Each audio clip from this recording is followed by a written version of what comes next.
in the cold, out in the dark, something's lurking at the edge of the park. People be warned, people beware, there's a storm on the rise and it's covered in hair.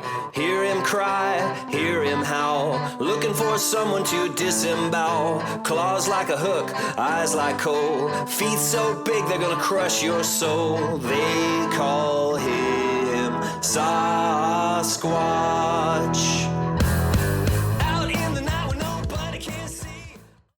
This is Yowie Central. Welcome to the show. I'm Sarah. Here at Yowie Central, we explore the latest on Yowie research in Australia. We hear Yowie witness testimonies and we talk to the seriously dedicated researchers out there. And because I've always been fascinated by all sorts of mysterious phenomena, we dive down rabbit holes galore.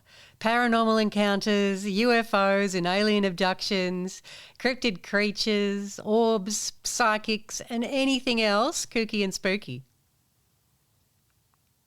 Before we hear from our special guest today, I interviewed someone last week who very recently saw a Junjadi, so a little hairy fella, in the Upper Coomera area of Queensland.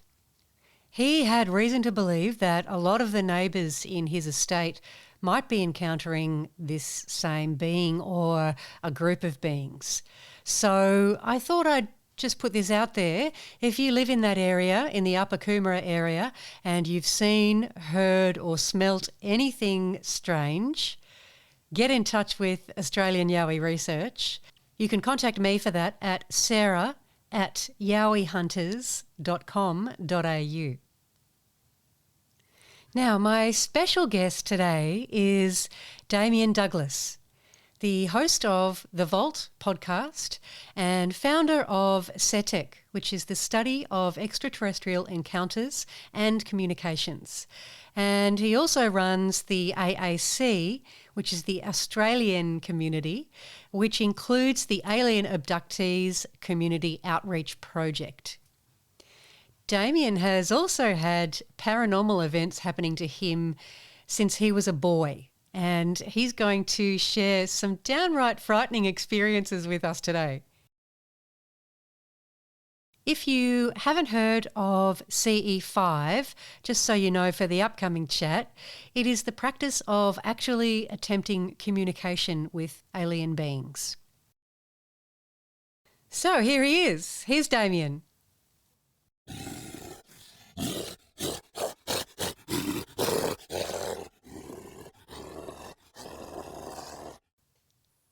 Why don't we just start with how you got into the UFO subject, UFOs, aliens. Am I gathering right that you've had your own abduction stories going on?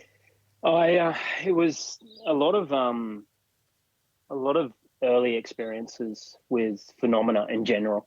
So completely unaware at the time of the capacity of what was happening. But it was predominantly through just observing my surroundings and realizing that, hold on, things weren't seeming right. And this was about, probably, I started noticing probably at the age of about 7, things that were happening and presenting themselves to me.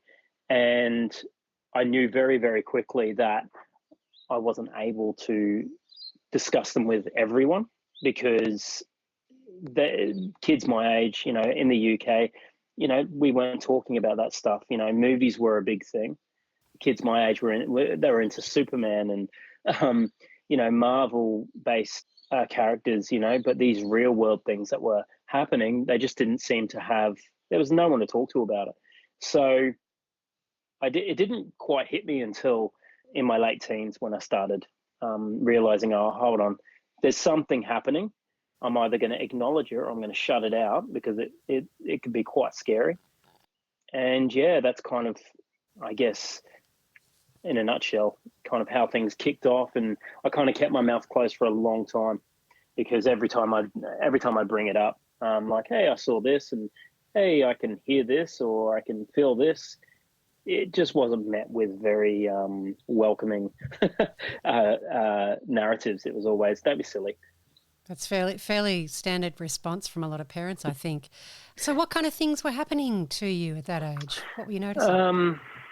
Well, the one that sticks in my mind was the ability to it's gonna and when I speak about this, I don't actually often get asked these questions. It's always usually about other people with the AAC, and so talking about this stuff, you quickly realize, like, hold on, wow, okay, that actually did happen. My first noticeable things was I was very emotional as a child. I was more emotional than that I found my brother and my family in general were, and I kind of suppressed that because it brought forward a lot of unwanted attention. So I always thought, okay, well, I will just go into my own introverse and enjoy that. Now, one of the things that were happening was predominantly at night, I would try to go to sleep, but I was always very alert. I wasn't scared of anything. I was just very observant, always focused on not, hey, I'm scared, what's in the corner of the room, it's going to eat me, or what's under my bed. It was, okay, there's something here. I don't understand what it is, but I'm not alone. Now, I don't know where those ideas came from. I didn't watch horror. I wasn't allowed to watch that stuff. All I did as a child was listening to music and things like that. I very much had a normal childhood. So things that were happening were things that I couldn't see. It was in my dream state that I really started having experiences. Well, I thought I was dreaming. Things that were happening consisted of a dream. I didn't have the typical, nightmares or anything like that. In fact, I didn't have nightmares at all. I was excited to go to actually go to sleep, and the reason why is because when I went to sleep, or what I thought was asleep, I had the ability to travel in and out of my room.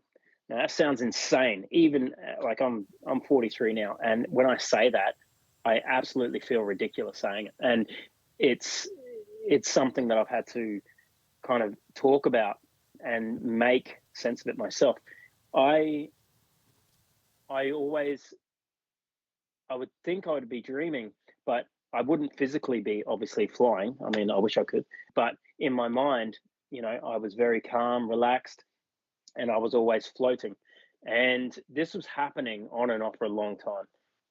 There wasn't any amount of stress that was kind of provoking these kind of thoughts or anything like that.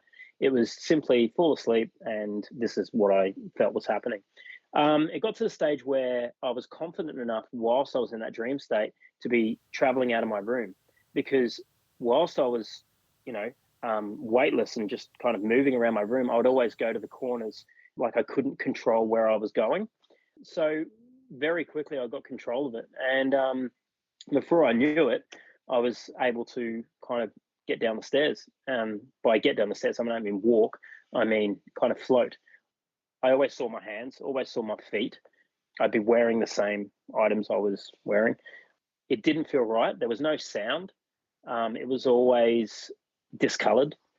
And I could virtually see my siblings sleeping. I could hover over them.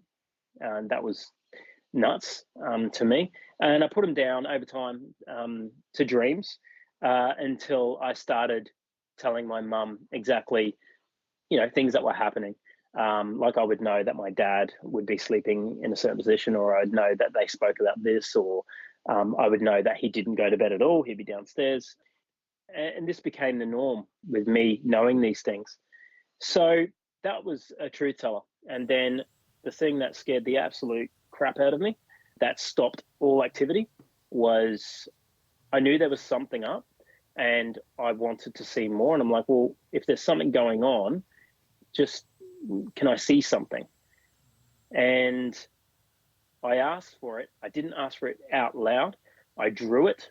I thought it. I wanted it really bad. And I didn't like what I saw. And yeah, like I said, I crapped myself, and I didn't have many experiences after that until my later teenage years. And that was I was in my bed and I wasn't asleep. I was trying to get to sleep. And basically, yeah, right above my head was a blue baby, and I'm not just talking. It was, I can't even. It was transparent. It was transparent, but it was blue. It wasn't like teal or anything like that. It looked like, well, I don't know, like the a baby version of the whole Avatar things. Yeah, right. That yeah, and I knew it was like a fetus, not like bigger than a fetus, like it was an actual baby, but it was in fetal position, like it was almost like in utero, and I knew that, and I don't know how I knew that because, like I said, it wasn't something that was discussed. I knew that it wasn't awake; it was asleep. It was in, like I said, in utero. It was blue. I didn't like it, and I felt like whatever it was or whatever was being shown to me, it knew that it was stressing me out, and from that point, it stopped immediately. In fact, it really stopped, and then the physical aspects came into play. Things that were happening that I would be seeing and feeling had stopped, and then the physical aspects started. So I started sleeping a lot more. It was like I had felt a bit of a loss in communication, and I was just kind of someone completely different. And that is, I mean, that seems a little bit messy and chaotic because obviously the timeline, it didn't all happen at once. But yeah, that was my introduction into, hey, there's stuff happening aside from the physical sense of how we live. So you were 7 when that happened? About 7, yeah, because Yeah. I got to Australia when I was 8, and that was probably a couple of years before it. So yeah, 6 or 7, and I believe the year would have been about 87. I always look at the music and movies around that era and have a look at, okay, what could have impressioned me. But like I said, my parents were pretty strict back then. They didn't really let me watch that stuff, and I wasn't really into aliens per se. I wasn't into extraterrestrial. I wasn't into UFOs. It was just a thing. It wasn't until the activity had stopped that I felt this humongous loss, like I said before, and I started talking about it. And my brother said to me one day, what's wrong? And I'm like, well, I can't, like, I can't speak. Like, no one understands how I'm feeling. And he goes, well, okay, well, who can you speak to? Because we were very close in relation to age and everything like that. So, I'm like, I don't know. I don't want to talk to anyone. I don't want to talk to dad. I don't want to talk to mum. I don't know how I'm feeling.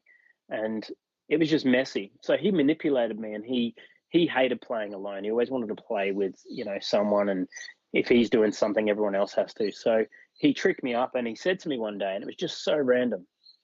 And he goes, did you know that if you draw something physically, like if you actually draw something, it'll come?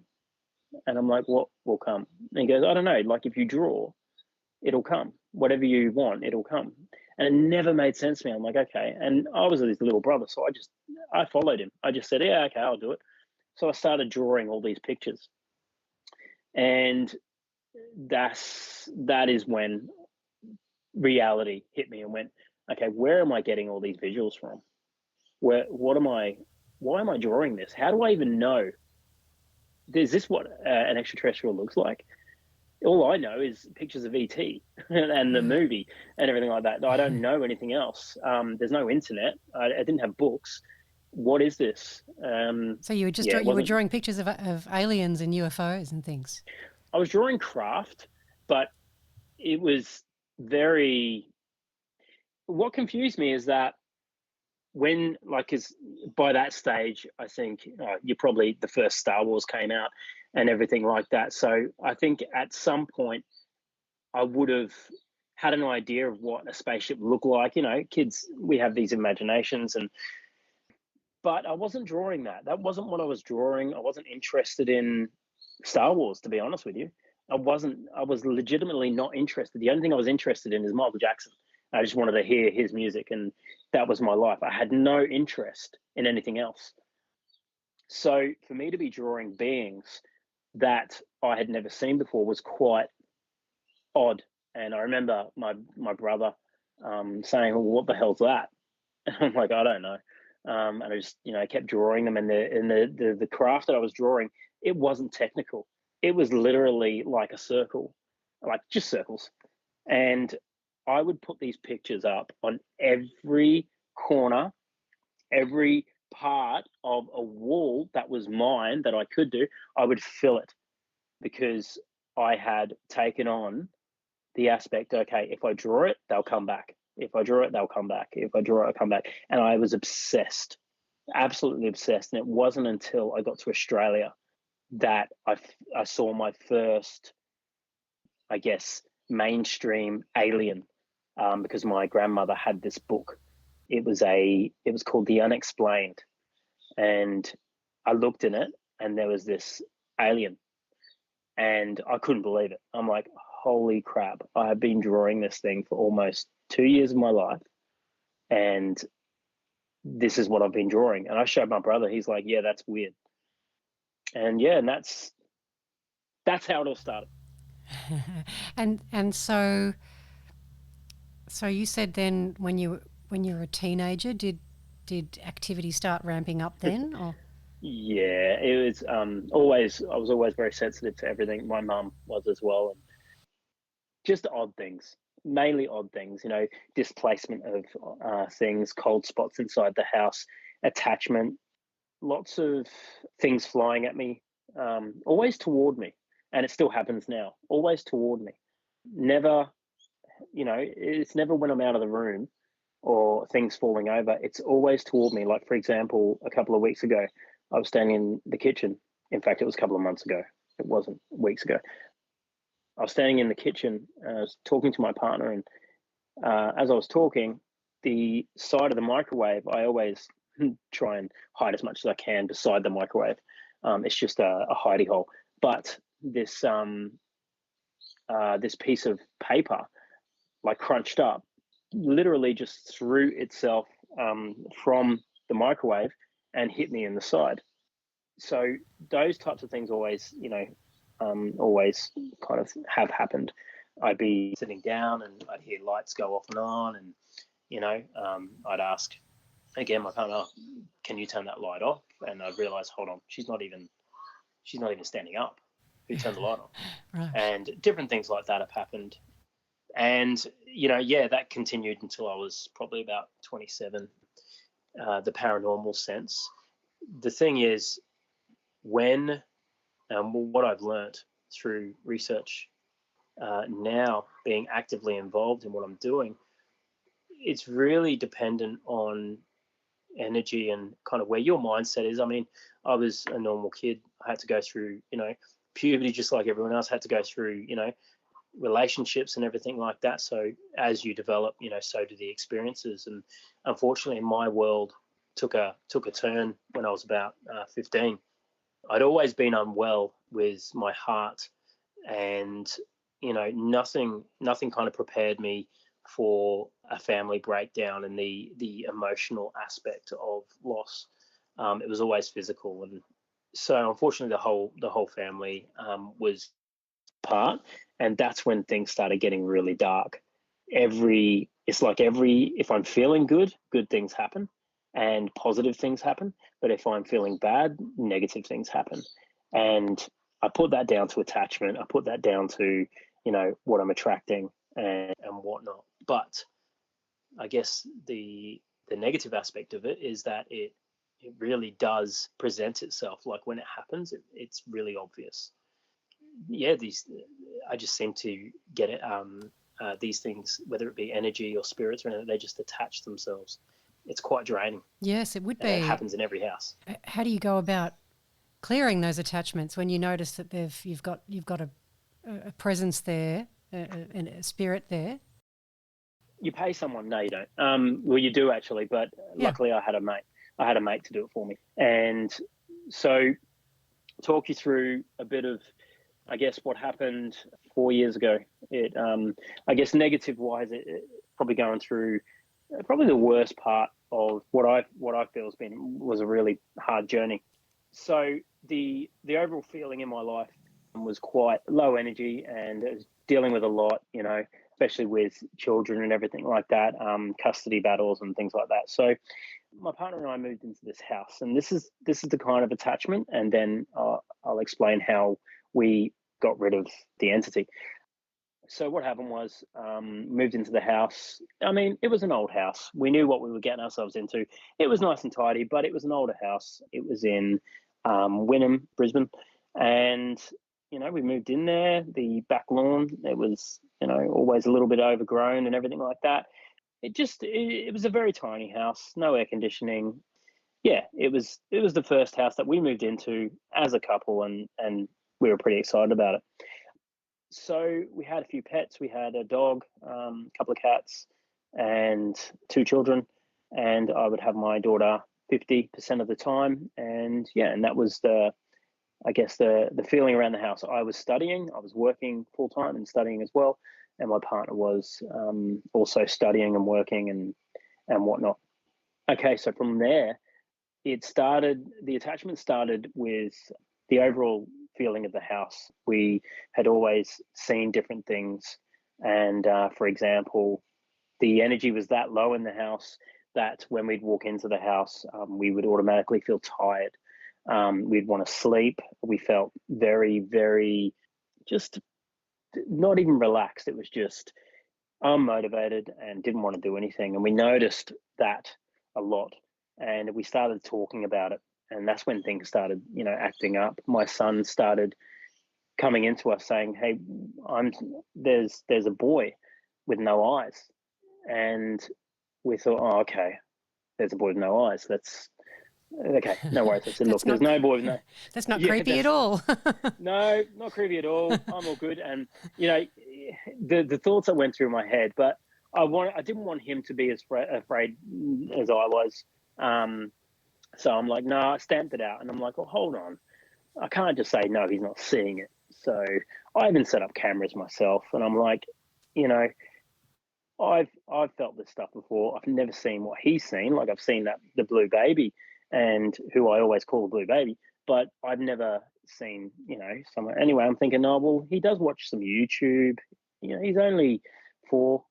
Maybe he's seen something. Anyway, it kept happening. So, and he started getting really down about it, and it was affecting his moods, his sleeping patterns. We noticed there was a behavior change with the cats and dogs, our dog as well. The cats were running up and down from the front door to the back door. And we're like, well, it could be a moth, could be anything. But it was very patterned, and the cat would jump in certain spots. And it was very annoying. We had to literally put the cat into a room because it was keeping us up all night. So he kept having these, what we thought were dreams. And then things started heating up. He said that he could see 2 children. And then over time, he said that they were communicating with him. So that was communicated about. He was telling us these things. It was very mature conversation for a 4 or 5-year-old. It was just okay. And he was very intelligent in what he was saying. He said he's not scared, but they keep trying to talk to him. It got to the point where he started getting scared because they were becoming more brazen. They were very intrusive. And he said, the last thing he said to us that made us think, oh, we better do something, was they're trying to bite my necklace. And it's like, okay, well, what are they doing? And they're walking up and they're trying to bite it, but there's a man behind them. It's like, okay, all right, it's getting a little bit scary. Yeah. So we relocated and we put him in our room, and we were like, okay. So a couple of days had passed. It's still feeling uneasy. We didn't like the room. We didn't like walking into it, but we thought, what, this could be a mindset. Let's put both kids in there. They're sleeping in their room tonight, and we'll see what happens. And boy, did shit hit the fan. My daughter, like I said, we had her 50-50, and we'd because we were going through a custody battle and everything, we sheltered her from a lot of things that were happening. So we certainly didn't want her feeling uneasy about coming to my house. So, yep, in the room they go. He felt a bit better that she was in there. And yeah, it was good. We set their bedroom up nice and well. We made them all comfortable. I was hoping that the dramas would stop. The pets never slowed down, but the kids, they didn't feel good. They just wouldn't sleep, and they just couldn't settle down. Then I came home from uni one day, and Marta, my partner, said, "Oh, they've been saying some really weird things." I'm like, "What?" And she goes, they keep pretending they're old, hunched over, and pretending they can't walk fast, kind of thing, like an old person. I'm like, "Oh, okay, that's that's weird. Maybe they've seen something. I don't know." And they're like, "Oh, I'm old," and they're pulling these faces, and I'm like, "Okay, maybe they're just playing around." And we didn't think too much of it, but it kept going on. And then Jacob started complaining about his bed shaking. And I mean, the first thing I thought was Exorcist. I'm like, Yeah. "Oh, here we go." Yes. Like, this is That's too, scary. come on, mate. Yeah. And I wasn't hearing any, the bed shaking and that. Like, I didn't hear all that stuff.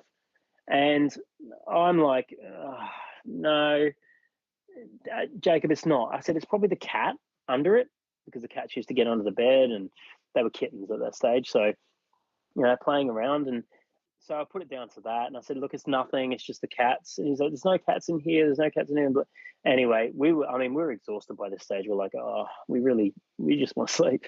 Anyway, he kept complaining of it, and I'm like, "Okay, well, let's lock the cats away into a different room, and we'll see if we have any dramas there." And then one evening, we put both the kids to bed. Like I said, shit hit the fan. So his pillow apparently was shaking, and it was moving his head.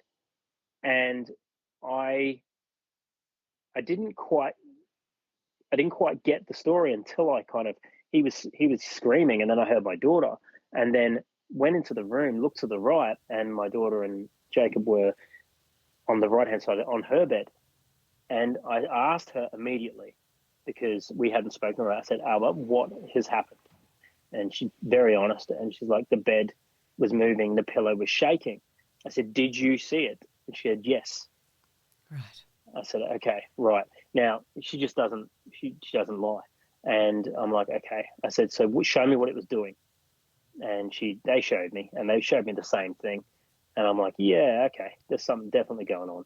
We need to get this checked out." Okay, so fast forward, contacted a friend of mine who was a medium. I said, "Look, I need your help. Could you please just come into our house and check it out?" And it's when this happened, I started realizing that I was carrying a lot of energy with me, and there was attachment and a lot of things happening.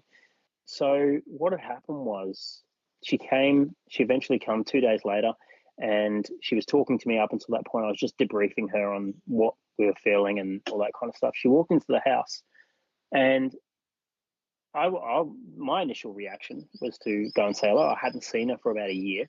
And she goes, "Oh, hold on." And she kind of silenced me and put her hand up to me. I said, "Just wait, I'm actually just speaking." And I thought she had like headphones in, like talking to someone, like her son or whatever it is. But no, she was looking to the corner of the room, and she was like, "Okay, yeah, I understand. Okay." And then she kept walking, and then she goes, "Can you just let me walk through your house for a minute?" And she was talking consistently. She was saying, "Oh, hello, how are you?"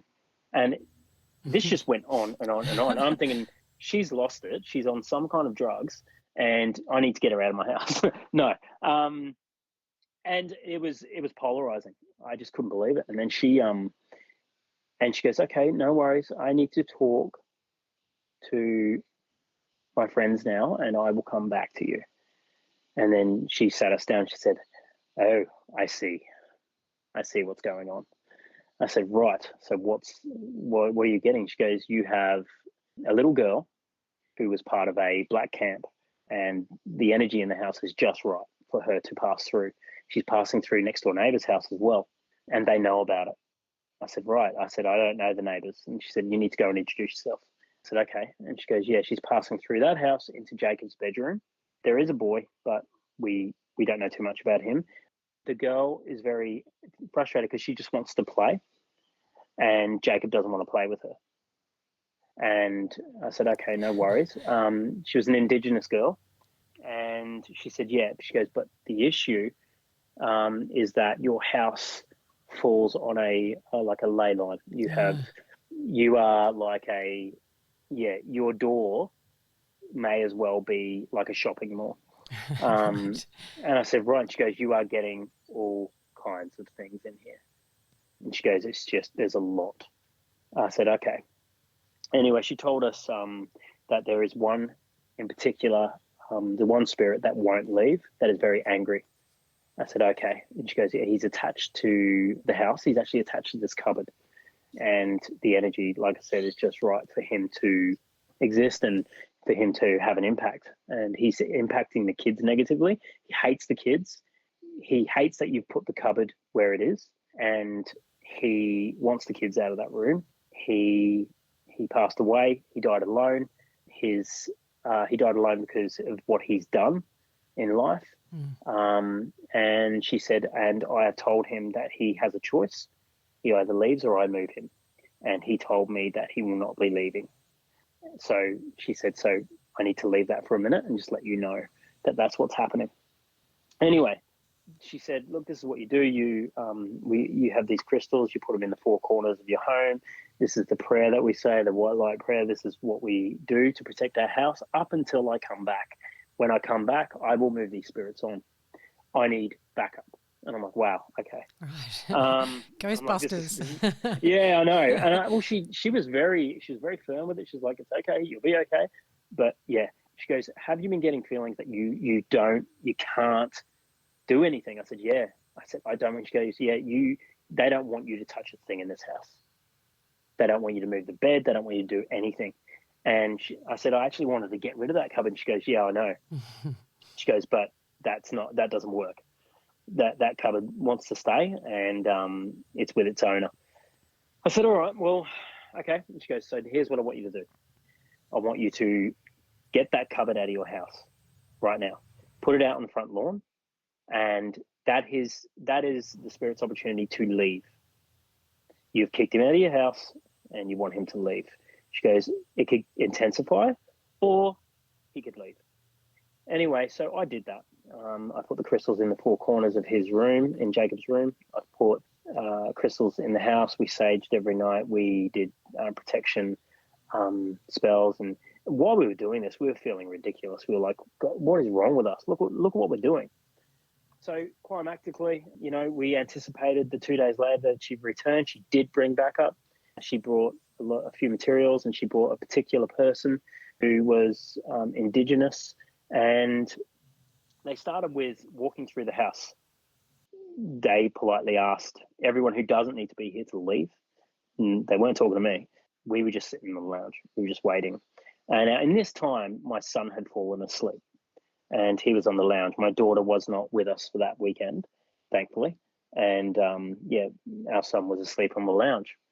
And so she said, look, so we've had a chat to this man in the cupboard. He hasn't left. He's still out there.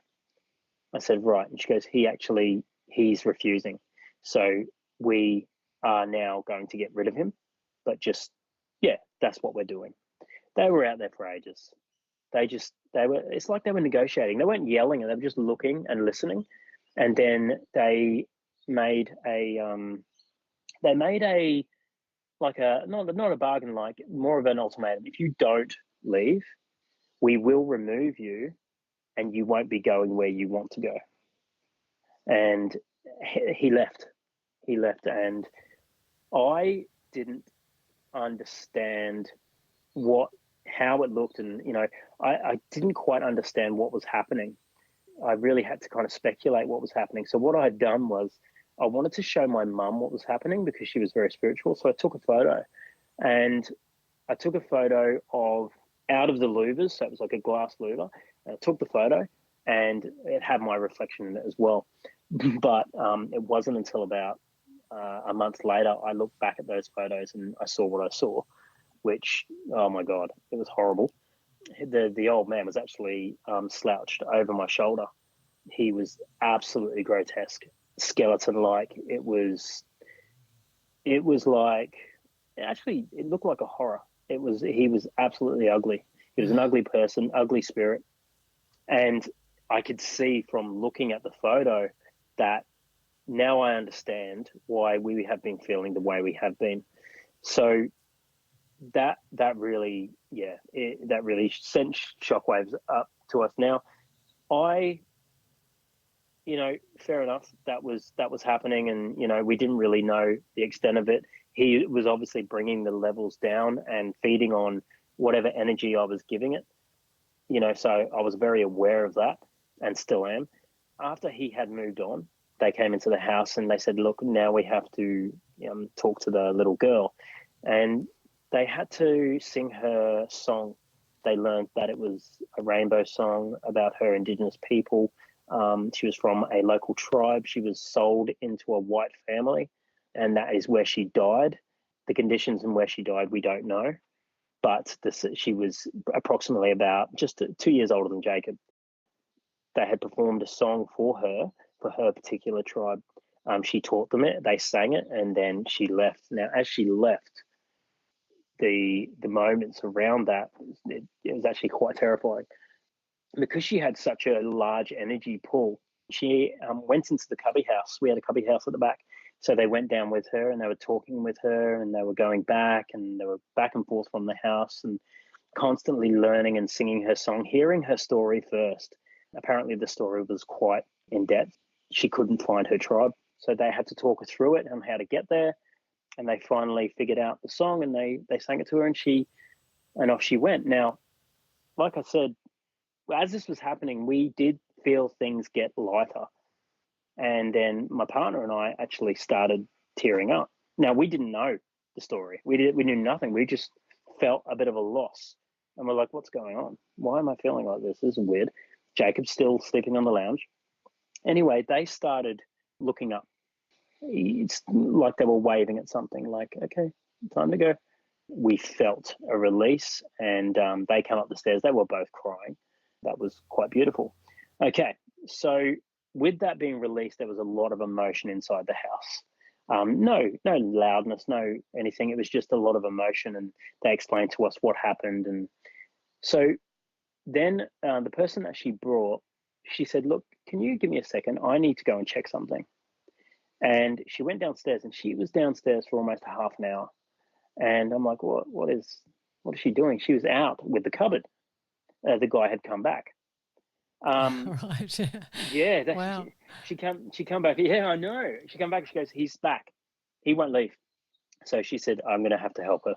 So they went down and they both got rid of him.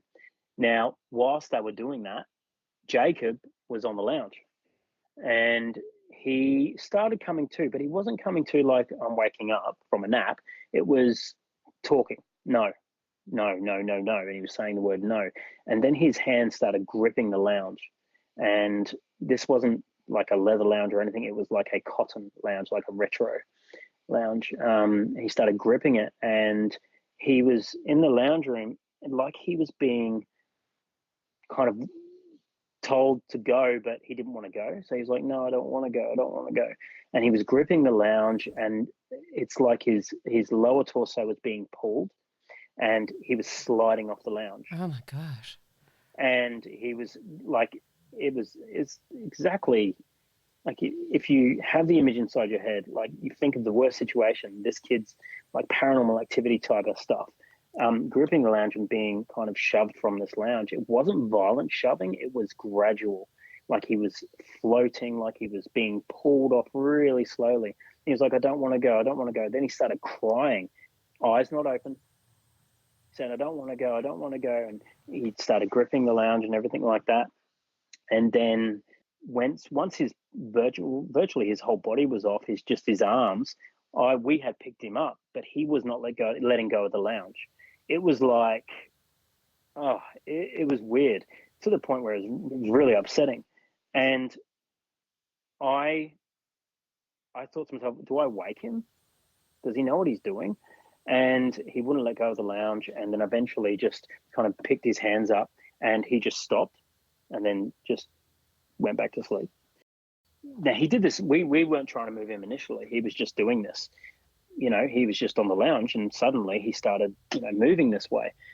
And then it was apparent that the two ladies came back up and they said, yeah, he wouldn't leave. We had to force him out. I said, well, this is what just happened here. And she's like, oh, yes, right. Yeah, there's obviously an attachment thing here. And so that was quite...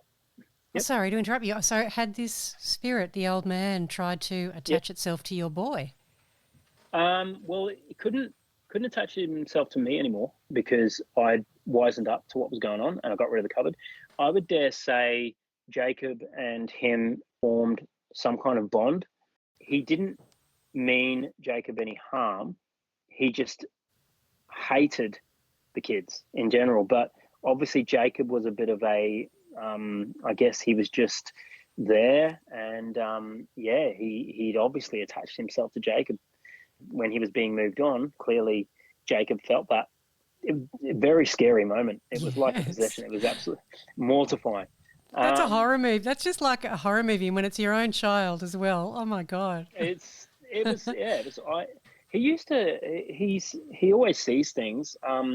The one that scared the crap out of me was we were driving away from the house, and this is when we were leaving the house forever. And when we were driving away from that house, we left it forever. We couldn't wait to get out of there. We told the real estate what had happened.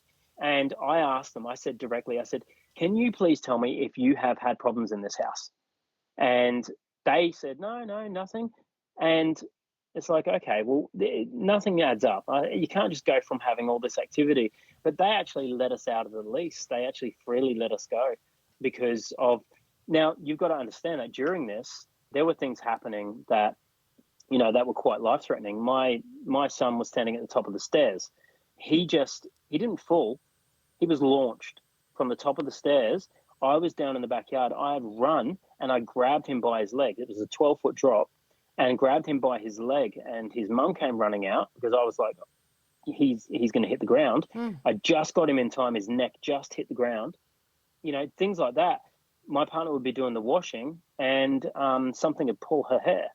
So it was a lot of physical things that were happening. I mean, I was used to it in life, but to have it happen to the kids and, and then to drive away and then Jacob said, Daddy, they're flying next to the car. They want to come in the window. And I'm like, okay. And I'm like, we just need to go.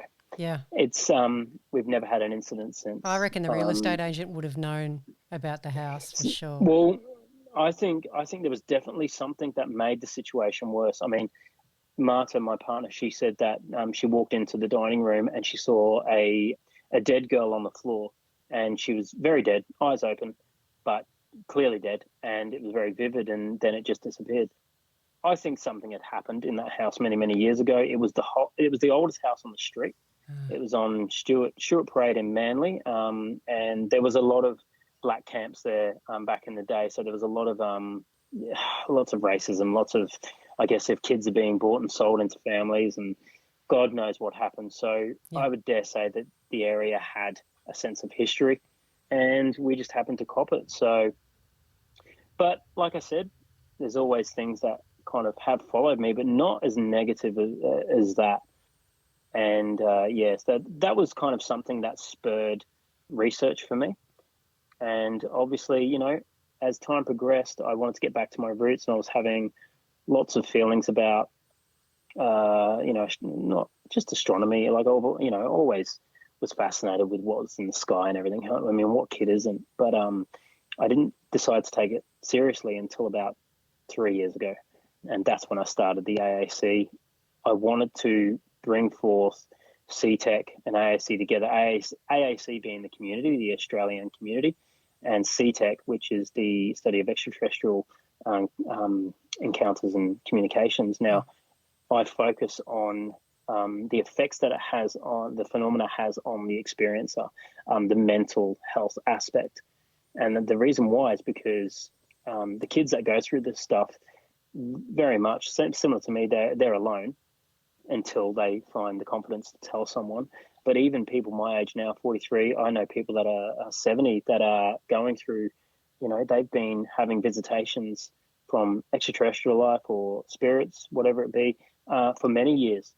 Their mental health has really been affected by it, not only because they haven't been able to talk, but the aspect of the energy that goes into it. Like it's when you have contact, it's so stressful. It literally wipes you out. It can make you sick. So I really wanted to do something that was, one, we need to hear these people out.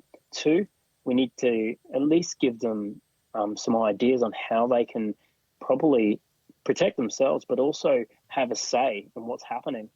And that's why, I founded the AAC. I started talking to experiencers rather, and they were seeking help. And once we caught on to the CE5 movement and we're thinking, okay, well, how do these protocols help people? And what they do is they transfer the part where we don't get a say in these experiences to the human initiator. Like, hey, we're in charge. We are intelligent beings. Our consciousness is second to none. Like the power of what we could do psychogenically is ridiculous. Yeah. We are so powerful. We are perfectly built. I mean, the only flaw that we have is that we can't fly. So definitely. And I did try, remember, but we can't fly. But then you take into the consideration, you can do your remote viewing, and you could do your vectoring and remote viewing, going into different locations and seeing what there is. And that's exactly what I was doing when I was 7 years old. I was remote viewing. I was looking into the next room. I was making my way down the stairs. I was making my way outside the front door. That was the pull. And I was given those gifts a long, long time ago. I just didn't know what they were.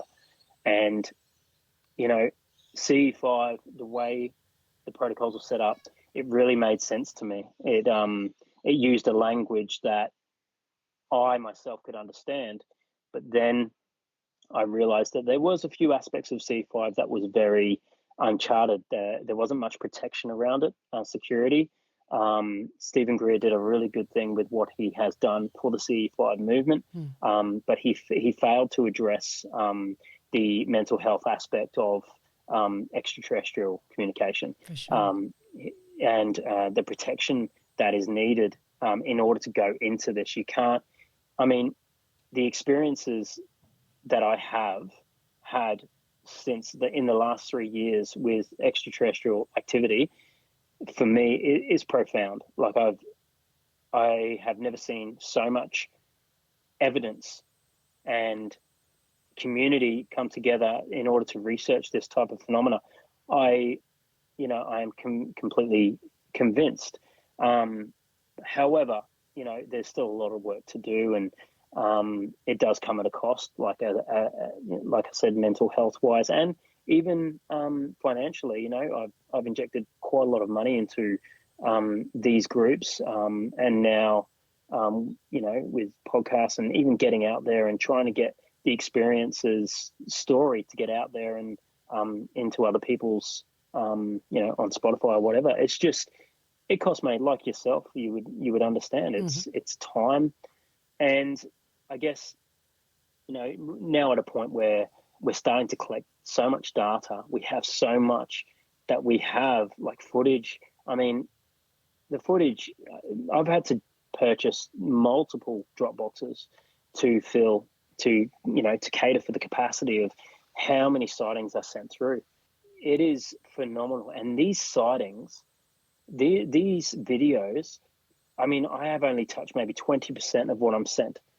But they're incredible. Most of them paranormal.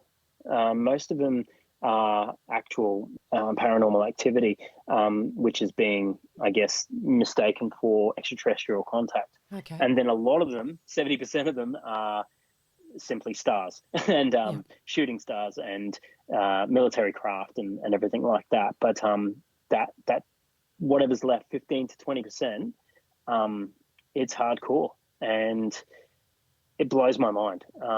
I feel honored to have access to be watching some of the material and to be sending it away and going, okay, well, let's get someone on board that can really look into this. And coming back and them saying, hey, we do not have an answer. And that's mind-blowing. Who do you get? So you've got military contacts or scientists? Well, yeah, so basically within the group, in the beginning days, I was really crafty about it. I made sure that when people joined the group, I made sure I knew what they did, and who they were and whatnot. Not in an investigation sort of point, but what's happened is we've now got a series of people that work within a contact union team. By contact union, I don't mean we get together and we we summon our god. No, we certainly don't. In fact, we have a doctor in the group. We have a lot of light workers, but the people that don't charge, I'm talking people that actually do this for the love of doing it. Yeah. Not starting their own groups just to make a bit of coin or whatever it is. We have regressional therapists now, and geologists. We've got archaeologists, and these people came into the group just watching on. It wasn't until I put my feelers out there and started making contacts with, I did my research and went, okay, well, I know who this person is. I know what they can do. Are they interested in doing more? And it's not until you ask them, then you go, wow, this just opened up a whole new level for the team. And so safely say that we have 8 professionals on the team, all in which do their own thing, and nothing is monetized. We can't really take money for doing this stuff because we don't have the answers ourselves, and nothing we give is definitive. We just can't, even if we have proof of someone getting thrown across the room or someone being taken, we have nothing. Is nothing that we can show anyone that's going to make them believe. We could show some footage today. I could release some footage today that people would just go, that's CGI, and I could drop it, and it could be awesome for a few people, but a lot of people just go, no, that's CGI, and it would circulate through the internet to the ends of time because no one wants to see it. However, no one knows that I took that footage. I don't do CGI. Yeah. I don't have that equipment. I don't have those studio setups. I have a basic editing system, but the fear of launching that, and it could completely ruin me. It could completely discredit my credibility. I could put it out there, but I'll be pigeonholed immediately. And that's what we're looking at. That's what the average person is looking at when it comes to this research, because as soon as you start to go mainstream, as soon as you start showing the people that can make a difference, it's stopped. It's just put in this place and gone, oh, well, that's CGI. That didn't happen. You've got no proof. There you go. Yeah. We faced something similar when, because you know that I'm part of the Australian Yowie research team with Gary. Yeah, I know. Yep. So we faced the similar issues, particularly with the amazing footage that the boys got on that trip last year. There's quite a few people who are saying, oh, that's bullshit. It's all fake. It was just the boys wearing headlamps, wearing head torches, which is absolute rubbish. Yeah. But we it's a similar situation. I know for a fact there's no way. I wasn't there, but I know I was talking to them throughout the whole time they were there and the next day. Yep. And when you see their faces and you hear their voices when they got that footage, they were so excited. There's no way you could fake that. No way. And it's exactly right. And you've also got to go on, you think of who these people are, and as people, as actual humans, and go, okay, first of all, it's not just that this experience happened. It's that these guys, they don't bullshit. Like this is serious stuff to them. Absolutely. Deadly serious. Deadly serious. Yeah, absolutely. And they're passionate about what they do. They're not about to waste your time. It's not going to happen. They're not going to send researchers or the common people, they're not going to send them on a wild goose chase and tell a fairy tale. And I don't think people understand that. And with Gary's story and the images and, talking to him about it, you're dead right. He tells it how it is. And you know what? The story doesn't change. It's exactly what it was. The images are there to back it up, but no one is ready for it. No. And that's why I love And you know what? The group's grown beyond, like, it's not a big group. We get rid of a lot. I think we get rid of more people than what we get in, because, you know, people go down the rabbit hole. But the people that go down the rabbit hole, you can sometimes tolerate them because they're open-minded enough to go down that rabbit hole. But the issue is there's a lot of people that just, they don't want to hear it. And it's the same with the CE5 movement, CE6 movement. You know, you have to focus on yourself, where you go, okay, what do I need to do to create, first of all, the ideal energy to be able to do this work productively, to protect myself, to actually live happy, to sleep at night, etc. You know, you've really got to adjust everything about yourself, and you really have to let go and start asking questions and set your intentions. And this is my intention. This is what I plan to do with the information that I receive in this research. And it's not until you get to that point where, you know, once you've established, okay, these are my intentions, and you carry yourself walking around as this, you know, this honest person with good intentions, it's when those experiences like Gary has happened, that they start presenting themselves in more unique ways, or more thoroughly, especially with, you know, anything in UFO related, or UAP, whatever you want to call it these days.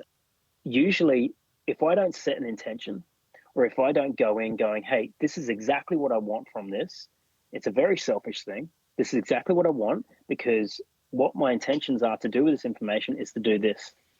I have never been let down, and I've always gotten something out of it. It may not be to the extent I would like, but, you know, we can't ask too much. But those times that I don't have an intention, or if I'm not clear on what I want, I get nothing. Right. And just mapping that out and having a look at what that looks like in writing, you know, day-to-day, daily journals of, okay, I set my intention here, this is what happened. I didn't set my intention on Wednesday at 8 o'clock, this is what happened. And you could see the patterns, like, wow, this is actually, this is evidence, this is crazy. Can you tell me, or tell the listeners, about some of those experiences? So with the CE5 protocol, you're getting together with a group of people, you're meditating together, you're setting your intention together. Are you playing those? I know on Stephen Greer's, because I downloaded it on the app that he's got. He's got a few steps of Contact things. that. I haven't actually. There's two people in my town who are interested in the subject, and I've just recently. We're going to get together and have a CE5 meetup soon. But I haven't gone through the whole protocol myself. So I'd be interested in how you've gone and what's happened when you've gathered together with people.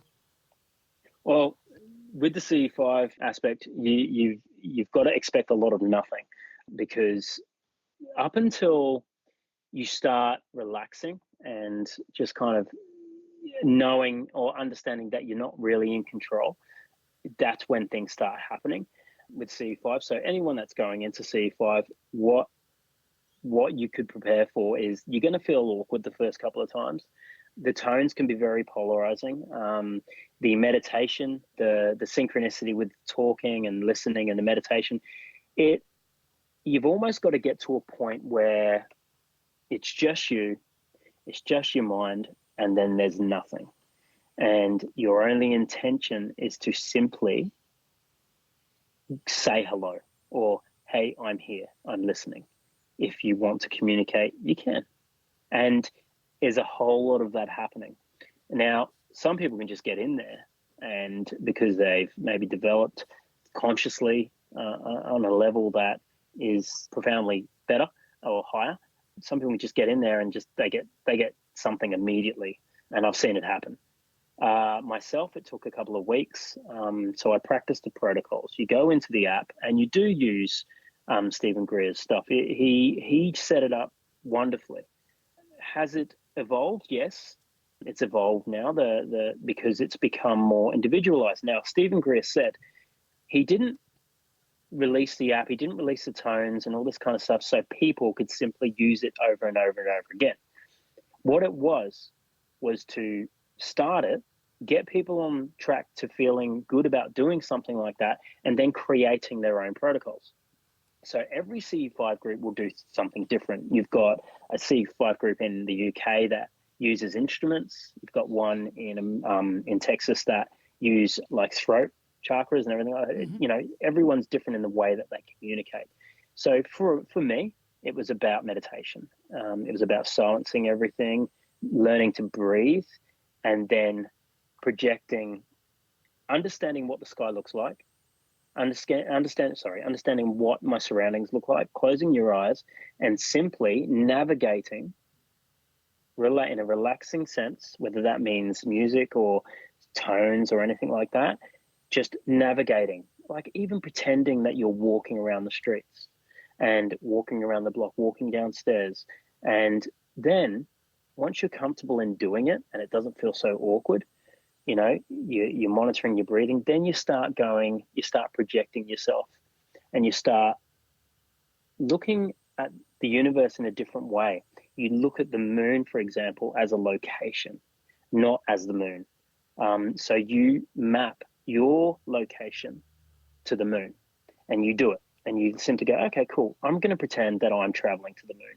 And I'll take it nice and easily because our imaginations are a wonderful thing, and we can get to the moon within seconds. So we close our eyes and bang, we're on the moon.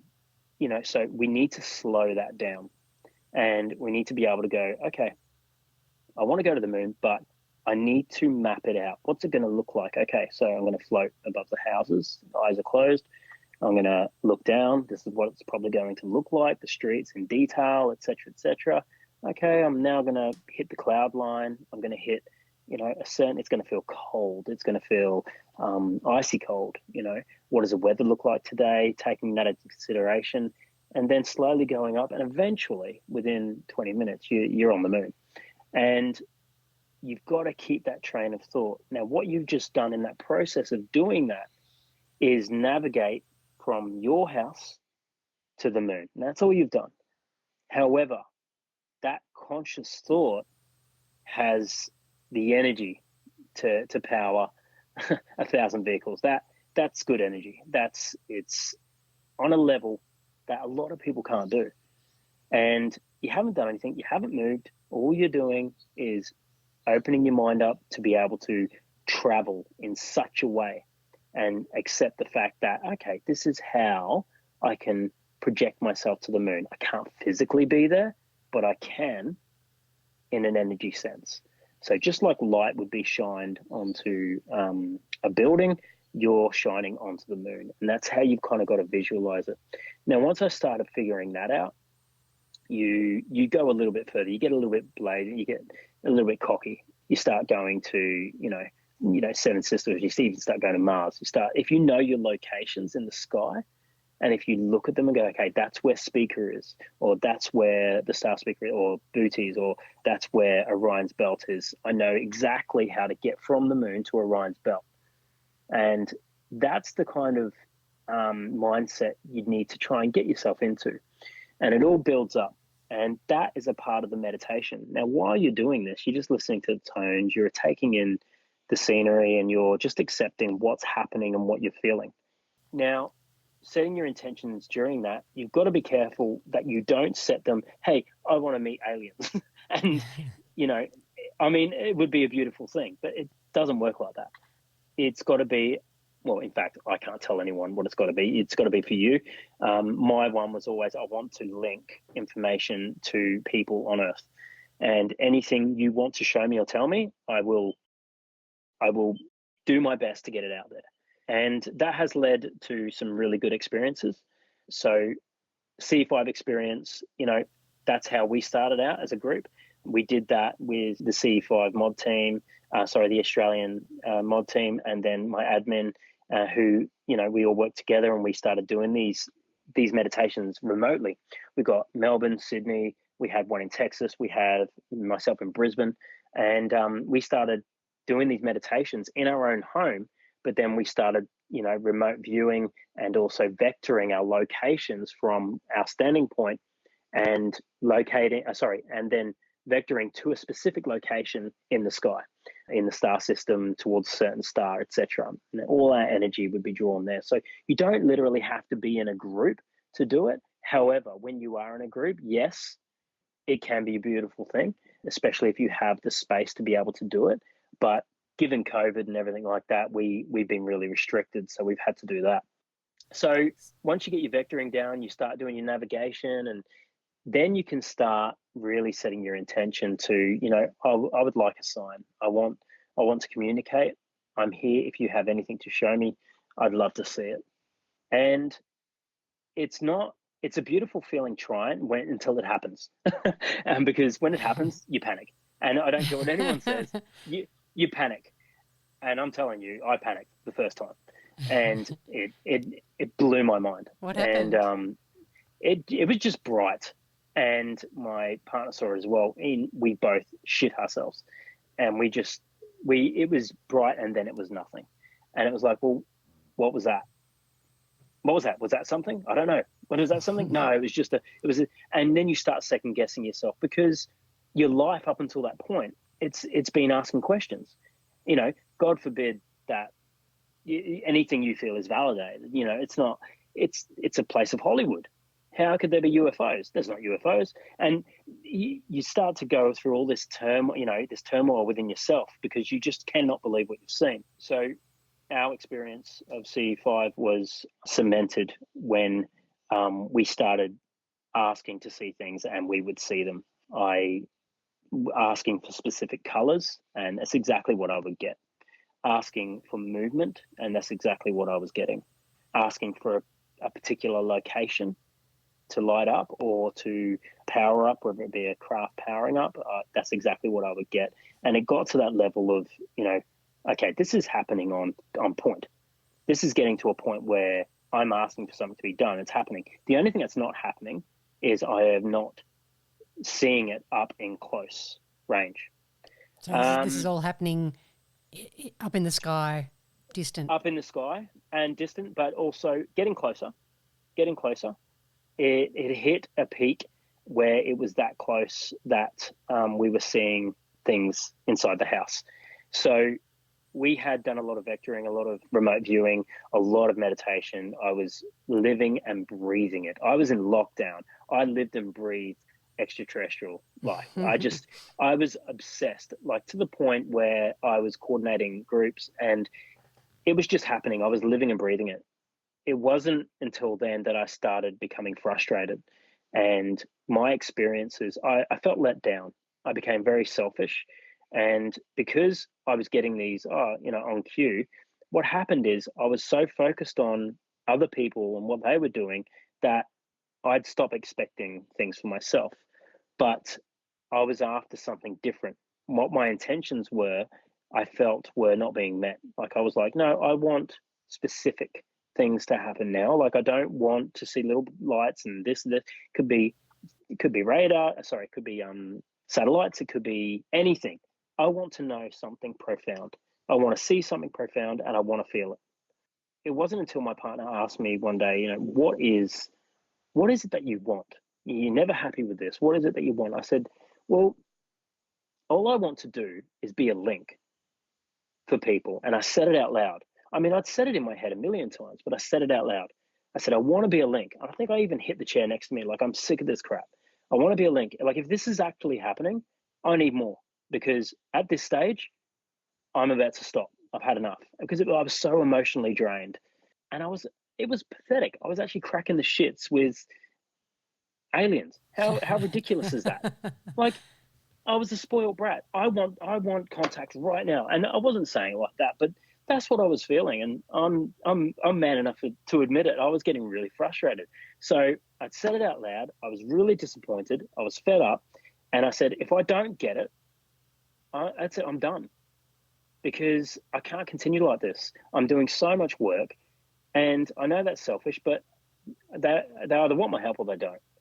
So I said, so that's what I want to be for any civilization, for anyone that's listening, even if it's paranormal.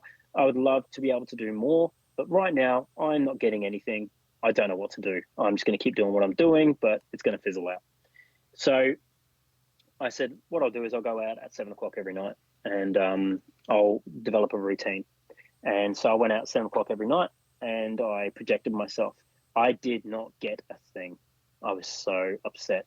I was getting angry. I was out there from 7 till 9 every night. And then the last night that I said I would be there, because I was doing 7 days only. That's it. 7 days only, between 7 and 9. That's it. Anyway, I'd already told them what I wanted, the colors, everything. And then I started my CE5 protocols. I played the tones. I played my own meditation. I meditated the way I like to meditate, which is what we do. You evolve your meditations and you get better at it, and you do these things. Sitting outside. Sorry, no, I wasn't. I didn't even get outside yet. I was late. I didn't get out there at 7 o'clock. I got out there at 7:05, and I was so angry with myself. I'm like, you know what? Something probably happened, and I didn't see it. And I was so disappointed with myself. Anyway, so I stood out there. I laid on a chair. I think I even broke the leg. I was that intent. And then about 5 to 9, I was ready to stop. My phone was going dead. I'd run out of music. I'd stop. I didn't want to record. I said out loud, I don't even want to record. I don't want picture evidence. I just want to see what I've asked for. And my intentions were pure. If they could see that, then it's on them. And that's my attitude at the time. Anyway, so about 5 to 9, I knew I was having to head up soon. And I knew my partner was in the house, because when I did eventually come up, she was like, "Oh, how'd you go?" And she knew what it meant if it didn't go well. And, because I would just be bummed and I'd be really disappointed. And it would have meant, the last 2 years were kind of in void. Anyway, so 5 to 9, roughly, maybe even closer to 9 o'clock, I sat there. I put my head down. I said, I'm not even going to look. I'm just going to do this. If I feel like I need to look, I'll look. I sat there. Anyway, I drifted off. I'm not talking asleep. I just fell into a very deep state. I no longer heard the pool creepy crawly. It just all stopped. It was still going. I felt the vibration, and I couldn't hear people in other houses. I just blacked everything out. It's like everything just stopped, and it all went dull, like and just kind of slowed down. And I felt, I'm going to keep my head in my lap. I'm not interested in really looking up. I don't feel like I want to. And then I felt a pull on my shoulder, not physically, just like a pull, like not even a breeze. It was like a warm pull to move my shoulder back. And it kind of felt really warm just on that one part of my shoulder. And then within a couple of seconds, I felt it on my other shoulder. And I just kept my head still and thought, all right, well, I even questioned if my partner Marta had come out. And that's kind of how it felt. I knew that nothing was touching me, but I knew something was watching me. And it just felt odd. But I wasn't scared. So I just kind of went into myself and thought, okay, well, what am I feeling now? Is this the message that they're going to give me? It's not what I asked for, but I felt a huge amount of warmth. Anyway, that was stagnant. It was just pretty much exactly what it was. It stayed warm. It felt good. It felt kind. Nothing really happened. But then I got this huge, overwhelming feeling to look up. Look up. Now's the time to look up. It was past 9 o'clock at this stage, I believe, because I'd been there. It felt like I'd been there for a while. Everything came to the creepy crawly. I could hear that again. So everything went whoop, like a noise, like I was under the water, and then I put my head up. That's what it sounded like. It came up. The noise started up. I heard and saw everything around me. I looked up, and everything that I had asked for in my intentions the week before in my conversation had happened. I asked for a specific light, a specific speed, and the only lights that I wanted to see was blue, red, and orange. And that's exactly what I got. And it was about the size of maybe a small plane. It was solid. It was blinding bright, not blinding as in shining on the ground. It wasn't that close. but I'm talking, my eyes needed to refocus on it, but it was large enough to see. I even questioned if it was a drone. It wasn't until I had quickly cottoned on, like, wow, it's exactly the color I want. And then it changed into the colors. And then I had asked for it to stop. I wanted to show my partner, and it did. And I could not believe it, and my heart sank. I literally screamed like a little bitch. Like, I was like, yeah, and it just came. It came. I shouldn't have said that. Sorry. That's all right. I just, but I did. I squealed, and I was so ecstatic that I called my partner out, and I was like, come on, have a look, come on, have a look. And she came running out. She's like, what's wrong? She thought I was getting murdered or something, and I was just excited. I'd reverted back to my 7-year-old self or whatever it was, and I was literally not commanding, but I was asking for movement and for color, and it was happening. And I brought my partner down. I gave her, I said, look, that's what I'm focusing on. Have a look at this. And, it was going through the motions, and we were just both in awe of what was happening and what was being communicated. And then I said, thank you. And I said, thank you so much for the confirmation. I'll keep doing what I'm doing. I won't question it again. And it was stationary for about 3 minutes. And then I said, okay, when you leave, can you turn red? And it powered up, like a bright orange. And then it went a pale red. And then it just gone. Wow. And like, it was enough for me to just look at my partner and look around and go, I've done it. I've done it. I've done exactly what I wanted. What now? What do I do now? And it's no longer a question for me. I don't feel the stress anymore. I don't feel the stress of is craft real? Are we seeing these things? And it just confirmed it for me. And I'm like, so this is real. How am I going to tell everyone this? But the thing that kept coming back to me is, you're not supposed to tell everyone. People are supposed to find you. You asked to be a link, so you are that link. And so if people come to you, you tell them what you know, and then they'll find their own way. Nothing in your lifetime, you're not going to change the world, but you are a link for other people to broaden, this research, and to really start accepting that this is a thing. You've got to understand. And the message that was given to me during that moment, and it'll always stand out to me because it was said in human terms, because I was very frustrated. Like, I cannot understand what I'm seeing. I cannot understand these symbols. And this was months and months of research, going into the years.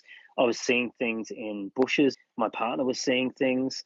And it was just, we don't want that anymore. We want explicit words. And the message that came forth was, I think it was 140 billion light years away, there's someone doing exactly what you're doing, but they can't reach you either. And all that vectoring and all that mapping of the universe, I literally went back to my roots and went, okay, so if I'm here and 140 billion light years away, there's someone else doing this, but they can't reach me and I can't reach them, but we know that it's happening. And that was enough for me to go, so what's in between that? And the in between is obviously what we're seeing. It's going to take a long time for that all to merge together and to make sense. But, it just made perfect sense to me. It's non-scientific. It's as scientific as knowing your numbers, that 140 billion light years away, there's a system of stars that we haven't even seen. We haven't even gone near. We'll never touch them probably. And the pathway there is obviously through the consciousness. So that was my entry in a nutshell into CE5 and what confirmed it for me. And now I'm just inundated with people that, have experiences, but, it's a little bit softened at the moment because, COVID really, really took a hold of people's consciousness and their energy, and they started converting it into, a lot of negative state of thinking. And this is why Stephen Greer, he's, come out often and said, guys, I've done what I can. Like, there's nothing for me to do. I've told you what I know. Now it's time for me to focus on free energy, and that I've told you what I know. It is working. Do what you will with it. And that's why everything's in limbo at the moment. There's where people are waiting for the next big thing to come along, but it's already happened. We've been given the tools. It's now in manuals. It's now being used by professionals. We're talking police officers. We're talking, government people that are doing the CE5 protocols now. It's not a cult. It's not a thing. It's you're literally going outside and deep breathing. And that's all it takes for the human consciousness to tap into a higher frequency. I mean, who would have thought? Hopefully, once this COVID thing's happen, everyone starts settling down. People start realizing that disclosure happened a long time ago. It happened last year. Yes. We were given evidence. Yes.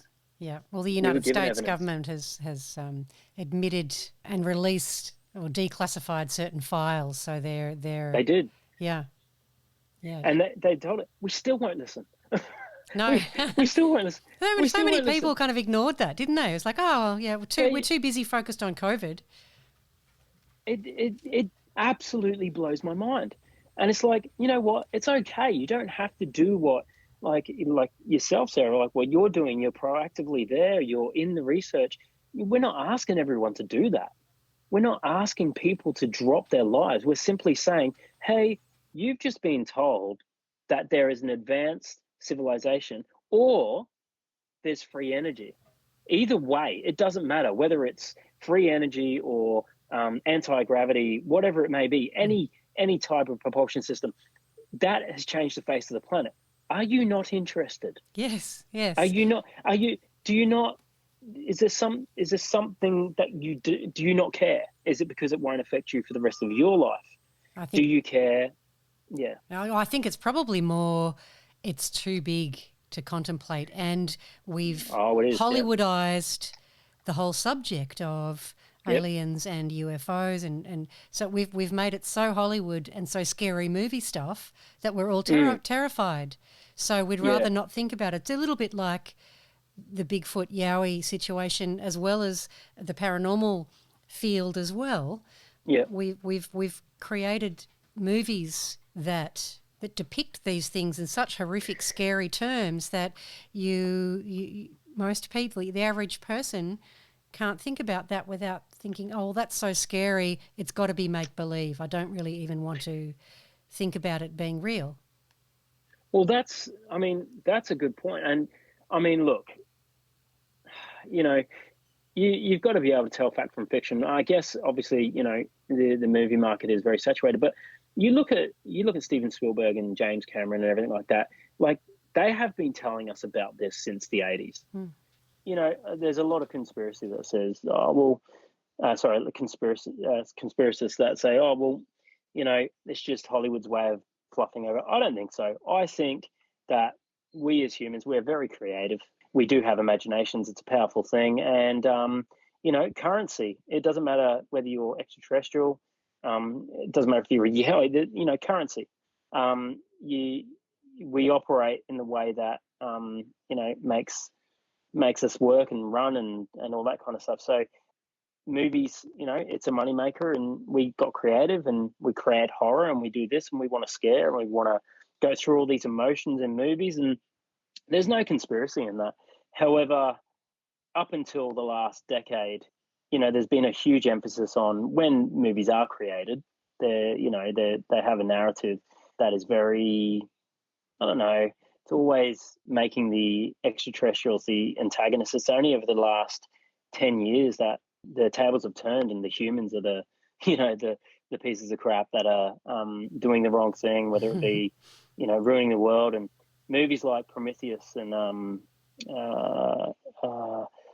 even Contact and, these movies that are popping up now. I'd even go as far as saying Signs with Mel Gibson even, they started verging on, yes, it was a very hostile movie, but it was getting better in relation to what we were seeing, like the aliens themselves as they were being depicted. They become a little bit more realistic, and the narrative has slowly shifted. I think, And despite what a lot of people may think or say, they want disclosure, they want this, they want to know, I think that we know so much. And I think that we know far more than what any generations have. We've been given the information. The government are actually telling us a lot more than what we used to get. There's a lot of programs and intelligent agencies. By intelligent, I don't mean smart. I mean, they're just called that.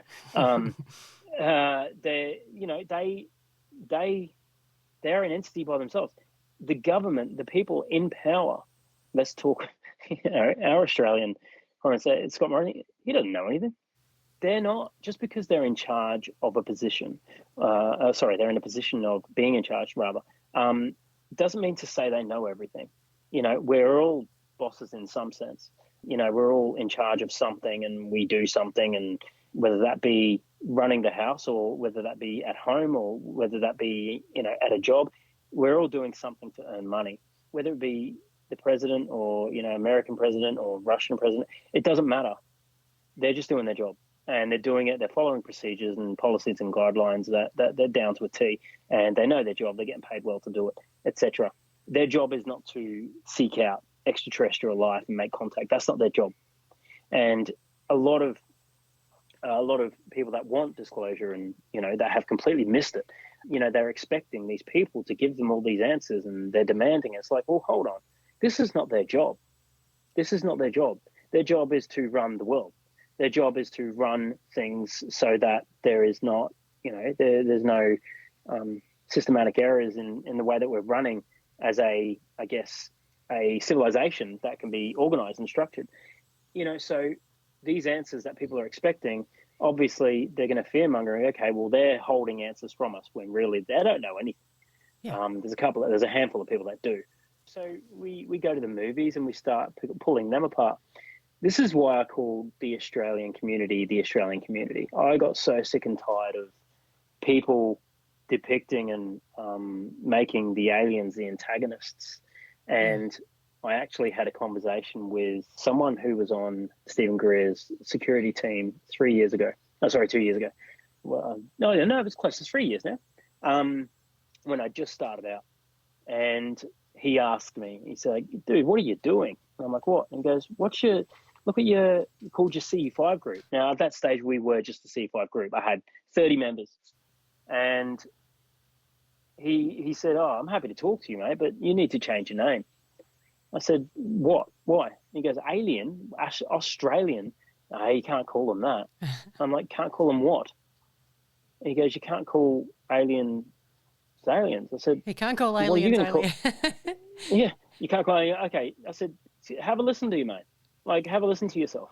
I said, what would you like to call a civilization that you haven't even met?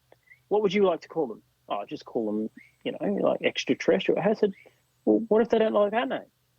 And he goes, well, that's what they are in human terms. I said, well, in human terms, they're alien. I said, there are illegal aliens. There are aliens on Earth. Alien can be used in very many. I said, you're just thinking about Aliens, the movie, and spreading fear. That's what you're on about. I said, my goal is to simply bring it into the household as a well-used name. Like, hey, they're talking about aliens tonight on the TV, like actual aliens, not exomorphs who have heads within their heads and they eat people's faces. Like actual aliens, like real aliens, like the ones that researchers actually, spend their life researching, not movies. We're not bloggers. We're people that are looking for information. So that really put the nail in the coffin for me. And I'm like, you know what? I will call it the AustrAlien Community. It will have the word alien in it. And I know for a fact through email correspondence that even Stephen Greer, he does not have a problem with it. And I was very specific early on in getting approval because I'm like, I don't want to upset anyone here. And it wasn't a big deal. And in fact, I was told to stick to my guns and create our own narrative. What works for America doesn't work for Australia. If Americans want to be scared of the word alien, that's fine. Australian, we say it every day. And that's kind of why I stuck to it. And I realized then that, the narrative and the discussions around extraterrestrial life and alien life and everything like that, it really misunderstood.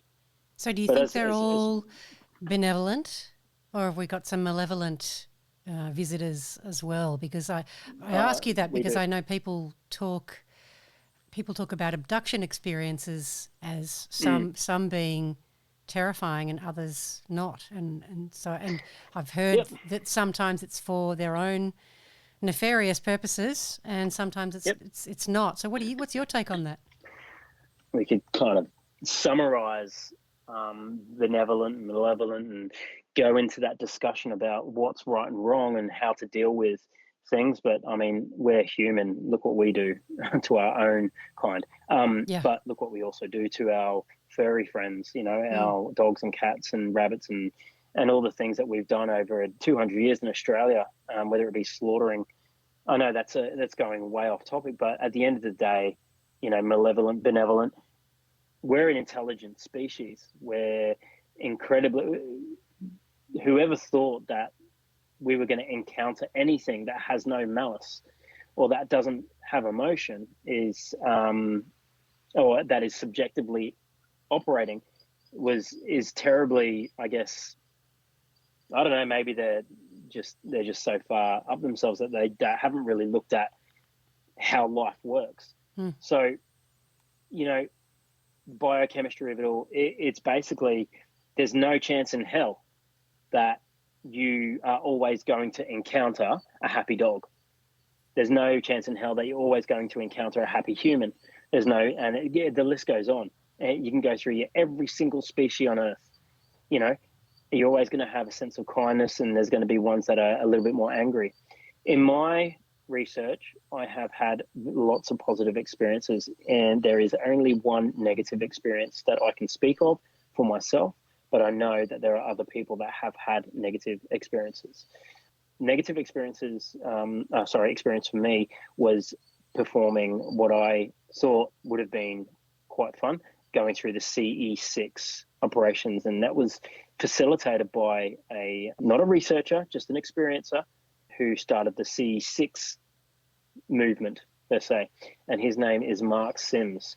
And I'm probably going to get a lot of people that don't like me bringing up his name because they're either devout followers or they're not.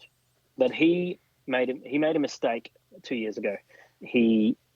I'll tell him this to his face. I try to tell him to his face. I try to message him and tell him how silly it was for what he did. He did a global meditation, and I would still like to talk to him.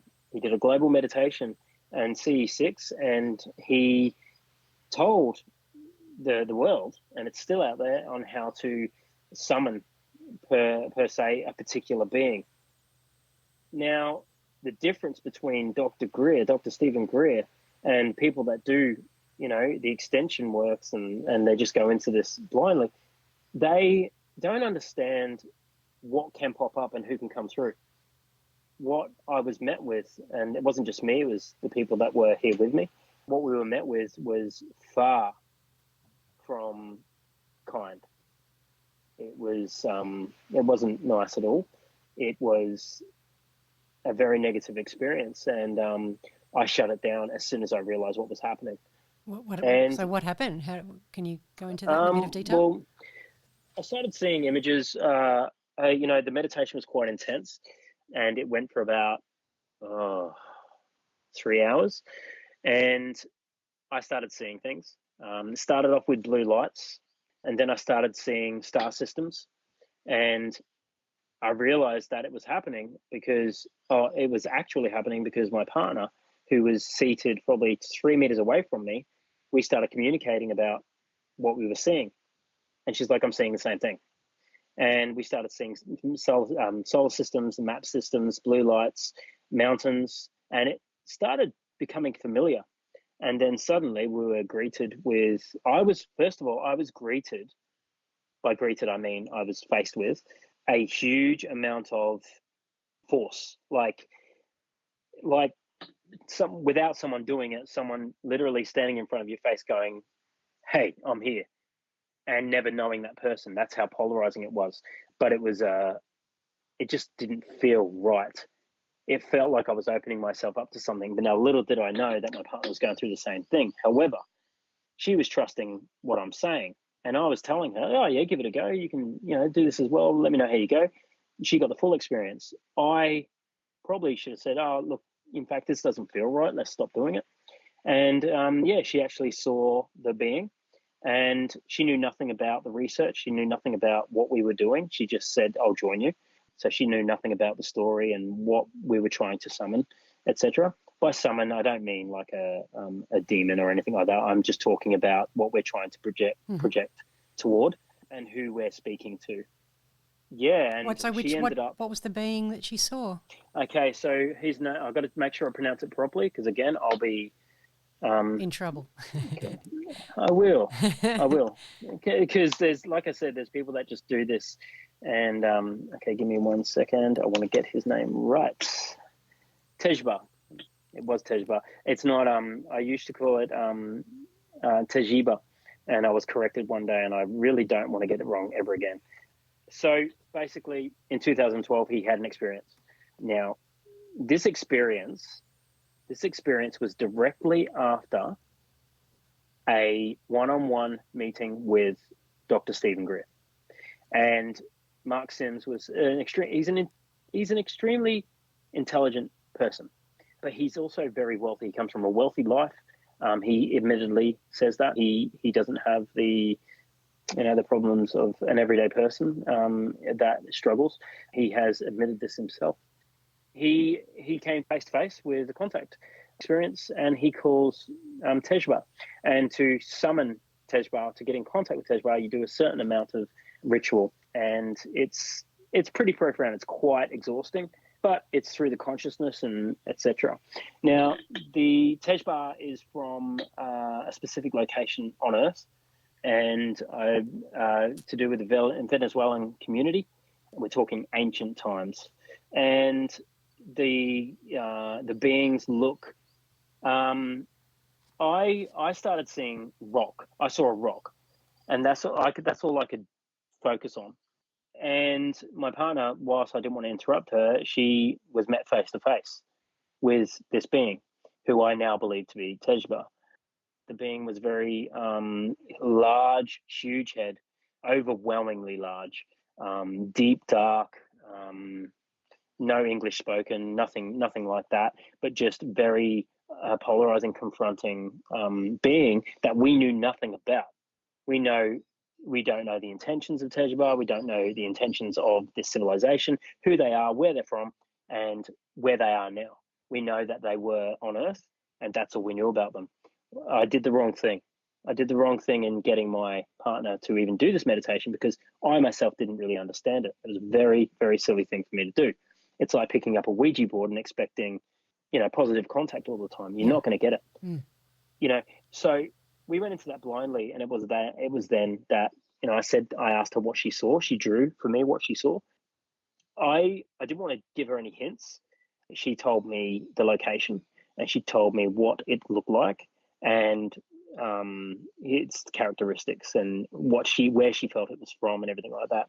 And what she'd done is she drew it, she told me it, and then I explained to her, okay, well, you just communicated with an extraterrestrial being called Tejba. This is where he's from. This is what he looks like. If you go into Venezuelan ancient, one of the first pictures that should come up would be a figure, and they have very large heads. A lot of people think, oh yeah, no, these were human. No, they weren't human. They were actual beings, and this is who these people are. These beings are. Yeah, and that's who she came face to face with. And when I told her the story of Mark Simpson, who he speaks to, and who he was trying to communicate with, she's like, "Oh my God! Well, I didn't know anything about that." Yeah, and that's the kind of contact. Now we didn't go in with any intentions. We didn't know the intentions of any being. And I said to Mark, I messaged him, and I said, "This is what my partner saw." He spoke to. He actually messaged me back. And I'm gonna pull this message up right now. And don't get me wrong, I have a lot of respect for Mark Sims. I can clearly see his intentions are pure, but if you're going to guide people into something, you've got to have a pretty good idea of what you're doing. Okay, so he communicated with me, and this was his words. Okay, cheers, Mark. Is this your profile? Is this moderated? I want to share with you something that just happened over the last few days. A bit of an eye-opener. This is what we saw, a very hardened face. I showed him this, etc., etc. I also showed him another being, which I'll send you a photo of right now, Sarah. Okay. That's what she saw, and this is her drawing. Okay, this was without having any information or anything like that. And then she went into details. So I got a message back from Mark. He said, "Hi, Damien, this is Mark." I said, "Oh, excellent, Mark. Nice to meet you. Based in Australia, etc." I told him what I do, and he said, "Wonderful. Going live soon." I said, "No problem," etc., etc. And then I started addressing, mate, what's your goal for the CE6 community? Because this has gone in. It's a bit blind going in here. We've just made contact with this being, and this is what my partner saw, and she know nothing about this stuff, and we don't even know what these beings want. And he said, "Sorry, I missed your message March 5th, asking what my goal is for CE6 community. In a nutshell, is to prepare family for global contact and facilitating the creation of a global citizens disclosure movement and establishing regular events for the purpose of initiating contact. The harmonic convergence, this is how I'm doing it, etc., etc." And my next message was, "Mate, that's fine. I'm glad you're doing that. Who are we communicating with?" And he wouldn't answer. And I said, "That's fine. I appreciate you explaining it. Can you please, what's your intention though? What's the intentions of the other beings?" Nothing. Just started sending me, different marketing stuff. Anyway, then he got back to me and said, "Hey, Damien, I recently saw an amazing still posted in the AAC, the Australian Community. I'm writing an op-ed that's submitting to the Los Angeles Times. One of the big points we are making is that UAPs do not represent a threat, especially since they've been seen on a daily basis for 2 years, often on the Virginia Beach coastline. We are pointing out these objects are being encountered on a daily basis over a 2-year period. It is unlikely that they are a threat. The photos you posted, if authentic, suggest that the intelligence controlling the crafts are very playful." And here's where and then he said, "I'd like to include a few photos from the Australian community." Now this is the problem here, and this is why we've got to be careful. And like I said, I hope his intentions are well, but you cannot go from creating a convergence of people, summoning. I keep saying that I shouldn't. Projecting to this particular being, and letting people go blindly into that, contacting an alien race, a different race that we know nothing about, and then start preparing documents for the government and trying to prove people, saying that these are very compelling photos. It leads us to believe that aliens are very playful. It's like, oh, hold on. Mark, you have just told the world that you are in contact regularly with an extraterrestrial being called Tejba. So you already know these things. You know what's going on. So either you yourself have had a negative experience, or you're no longer in contact with this being because of whatever your intention, or you're holding something away. I took it to my team. I got back to Mark and I said, "Look, these are my concerns. You've gone into this very blindly. You haven't really done the research. You've had a feeling, you've had a gut feeling, you've had contact, and you've gone with that. You've set up this huge human-initiated experience, which you've invested thousands upon thousands of dollars into, because it was global. It was quite a significant event. Now he's just jumped ship, and suddenly he doesn't know anything." And I said, "There's not enough answers here. People are now practicing your methods, and you've just dropped them. You're no longer giving them any more information. What's the fallout here?" And it's terrifying, because it's like, well, hold on, this is not what we do. Okay, there needs to be protection in place. There needs to be guidelines. You cannot simply do that, drop a bombshell, and then just walk away from it. That's the difference between people that come in and out of this research, drop a bomb, and simply walk away from it and don't worry about it anymore. Stephen Greer did his best. He was doing it for a very long time. It's only now that he's stepped away from the UFO aspects of things and is focusing on military and anti-gravity. Just disclosure in that sense. So is he working with Bob Lazar, or that is Bob Lazar? Wasn't he the guy who? Yeah, Lazar. So Lazar just did his that new documentary. That's out now, and that's opened up another can of worms about what really happened in Area 51 and everything like that. Stephen. So from what I understand, I'm talking to a gentleman called Shannon Lee. You might know Shannon Lee from his witness testimony with Greer back in 2020, end of 2020. And he gave his Mariana's, Mariana's, what do you call it? Trench. Mariana Trench. Witness, yep. Thank you, yes. He gave his witness testimony. In fact, Greer threw him under the bus, and that didn't go too well, actually. So I'm talking to Shannon Lee. I actually spoke to him the other night in relation to what Greer is doing now. So what Greer did was he wrapped up his CE5 initiative.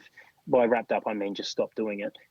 He left it with Demi Lovato, which we all know has now released her own doco-series of Contact on a consciousness level. And Stephen Greer, the last time I heard, was he was sitting at a dinner table with Shannon Lee and his production team, and he turned around and said to Shannon Lee, after this witness testimony comes out, I don't think I'll be here. And Shannon asked him, well, where will you be? And he said, I think I'll be killed because the information that's coming out. It's, that was very scary for Shannon. When he was telling me these things, I'm like, fuck, man, that's serious. I always fact check. So I always go a little bit deeper into it because I don't want to be lied to. So I actually emailed Stephen Greer's wife, Emily Greer, who's a very humble person. And she emailed back and confirmed a lot of the things that Shannon was saying. The most recent contact I've had with Greer was his management team, his online management team, who have asked that I email specific documents regarding Shannon Lee to the Disclosure Movement email address so that Stephen himself can look over them. That's pretty much all I know that's happening. I don't know the location. I don't know what he's doing now. I know there's no more briefings coming up. I know that there's a new kid on the block who, in relation to disclosure, Tom DeLonge is backtracking a lot of what his research is. If you go onto one of his most latest posts on Instagram, you'll see that Tom DeLonge is literally putting information out there that was suppressed for a long time, photos and things like that. He's literally not giving any context as into why. He's just saying, oh, by the way, here it is. And he's just dropping it. So, you mentioned Bob Lazar before, and it's very similar. You've got your whistleblowers, your Bob Lazar, Buzz Aldrin, you've got Shannon Lee, even his witness testimony, Emery Smith, Stephen Greer, the list goes on. There is a pattern of a cycle in which things go. They come out, they go hard, they get on Gaia, they say these things, and they go to shit. And the reason why they go to shit is they're physically and emotionally exhausted. It is exhausting. The ufology community, they don't give back. They don't give back. There's no one supporting one another. Everyone's doing their own thing. Damien John Knott, one of the biggest ufologists in Australia, who has the most significant collection of UFO data in the world. But the government, they won't chat with him. He knows too much. He's not stupid. Would you think we've had craft crash land here? Have we got them? Because I know that's what Bob Lazar said he was working on in the United States, for our listeners who might not know the story. Yep. Do you think we've had something similar happen here in Australia? Something happened. There was a transaction between the Australian government and I'm not even going to say the Australian government. I don't exactly understand who it was with. There was a deal. Yep. Yeah, Americans, they purchased a bit of land, and unbeknownst to them, that it wasn't Australia's land to sell, and we sold it for a very small price on the condition that our scientists were able to work with American scientists.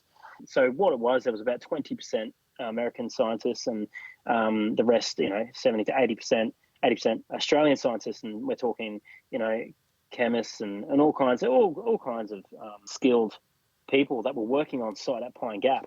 And the reason why they were doing that is because we're talking about sacred ground. We're talking about a place in Australia that was sacred and that received a lot of activity. And the Indigenous people, because they were not consulted about the purchase of this land, it's only just been given back in relation, well, there's a certain part of it that hasn't, but a lot of it. And there was no request for working with the Indigenous community or anything like that. They just went in, they built the structures, and they built over a sacred land where they knew that they were receiving a lot of contact. There were signals coming to Pine Gap, in the late 50s, early 60s, 70s. And, it wasn't until mid-1995 when people started hearing about Pine Gap going, hold on, this place exists? When did this happen? It's because it was a wheel and deal. There was a lot of activity, and there was a breach. There was a breach in information. The people that were being communicated with told, let's call them White Australia. Mm-hmm. Okay, it gave information to White Australians. White Australians then come in and they took ownership of that land, right? They thought that they were going to have the same type of communication with these extraterrestrial beings and the lights and everything that they were seeing because they were on this land. Little did they know that the treaty that was already declared and signed and agreed upon with Indigenous communities and extraterrestrial beings, that was between them. So Americans had shipped their equipment and all this stuff to Australia, waiting for all these signals, because all this stuff was happening previously. It stopped.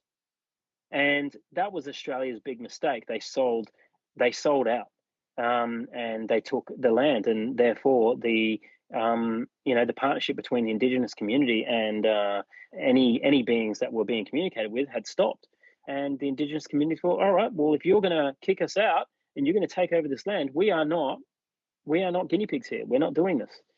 And there you have your Pine Gap, your Area 51. It wasn't that crashes happened there. It was that multiple sightings plus information was being streamlined, if you could say, to that specific spot. But it was being given to the Indigenous community is what I'm led to believe. And people have gone to Pine Gap expecting to get an experience when it's very seldom that it happens. The Americans left. It's now abandoned. There's a facility there, but it's mostly local, researchers just going there and doing their thing. So in the context of everything, there's a lot of Indigenous communities around there. They will tell you that ETs are real. They will say, from the late 1980s, that there's no question about their existence. Unfortunately, just like the wheels and deals that happen on Earth with land and everything like that, and business deals and that, unfortunately, Australia was sitting on a gold mine in contact, but because we didn't acknowledge our Indigenous elders and didn't acknowledge the community, we forfeited and we sold one of the greatest sacred sites in Australia, right. Where we were getting all our research. They completely ruined it. And yeah, we've lost it. So, that's just, I guess, a part of history that no one really looks into, but there's a lot on the internet. There's, there's still dealings with, the United States still own that land. Really? Yeah, absolutely. They've got 3 bases in Australia that they own, that they shouldn't own. It wasn't Australia's to sell in the first place. I don't want to make this obviously about what isn't ours and that, but, as far as crashes go, I would dare say that in our 200 and something years of being in Australia on this land, where before it was just our Indigenous peoples, I would say that we are very young in our research. I don't think until we give our land back to the Indigenous community and things are returned to the way it was, I don't think we're going to have a level of contact that we ever want. That's what makes this CE5 thing so, beautiful as well, that we don't the C5 movement doesn't just go out there and blazingly do whatever the hell we want. We don't just go out there and shine lasers into the sky and expect contact. We literally get on ground level. By ground level, I mean we don't just look up in the sky, we look in our own backyards as well. And that means talking to our Indigenous elders. That means talking to the custodians of the land, making sure that we have permission.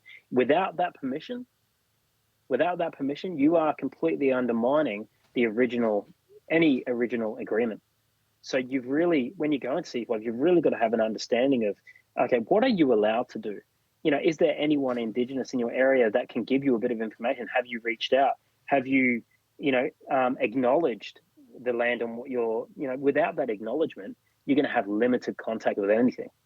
And, so that's, I guess, something to consider. So as far as crashing on Australian soil, there is signs of extraterrestrial life here. And I'm happy to send you those images that I've got. Yeah, I'd love to see them. But they're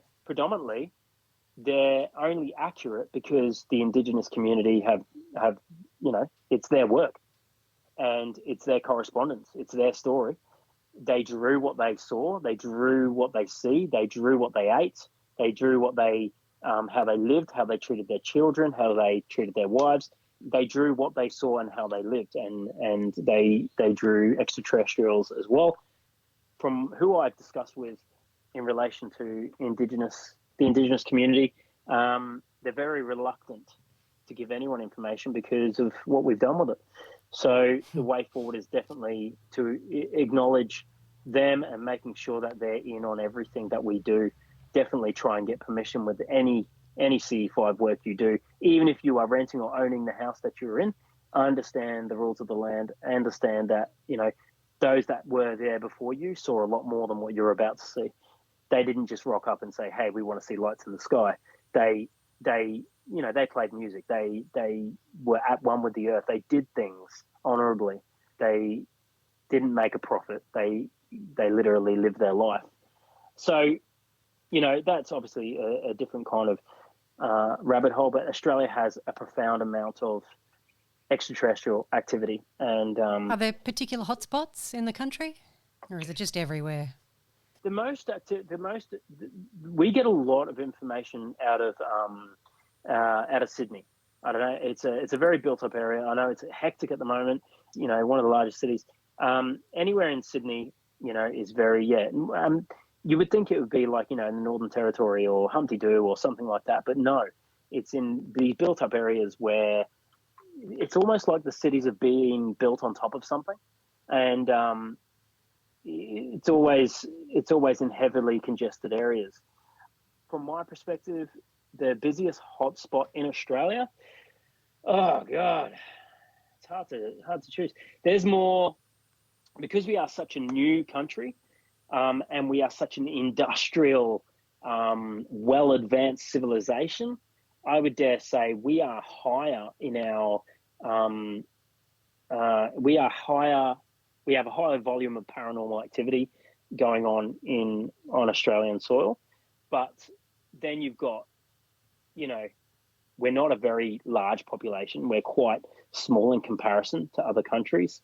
We only use some of our land. So, the only place that I've really wanted to go to would be the Westall High School, the high school. Yes. And the Westall incident in general, Melbourne has a rich history, a lot of activity back in the day, so that would be somewhere that I know people are interested in going and speaking to people in those areas.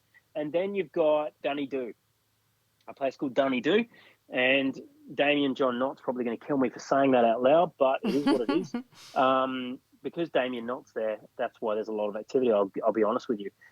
He's been in contact with extraterrestrial craft for a very long time, and he seems to attract them. You guys can watch Australian Skies, and you could see his journey. Yeah. And it's profound. It's confusing, and again, the mental health aspect, its effect on human, all this contact, it has a profound effect.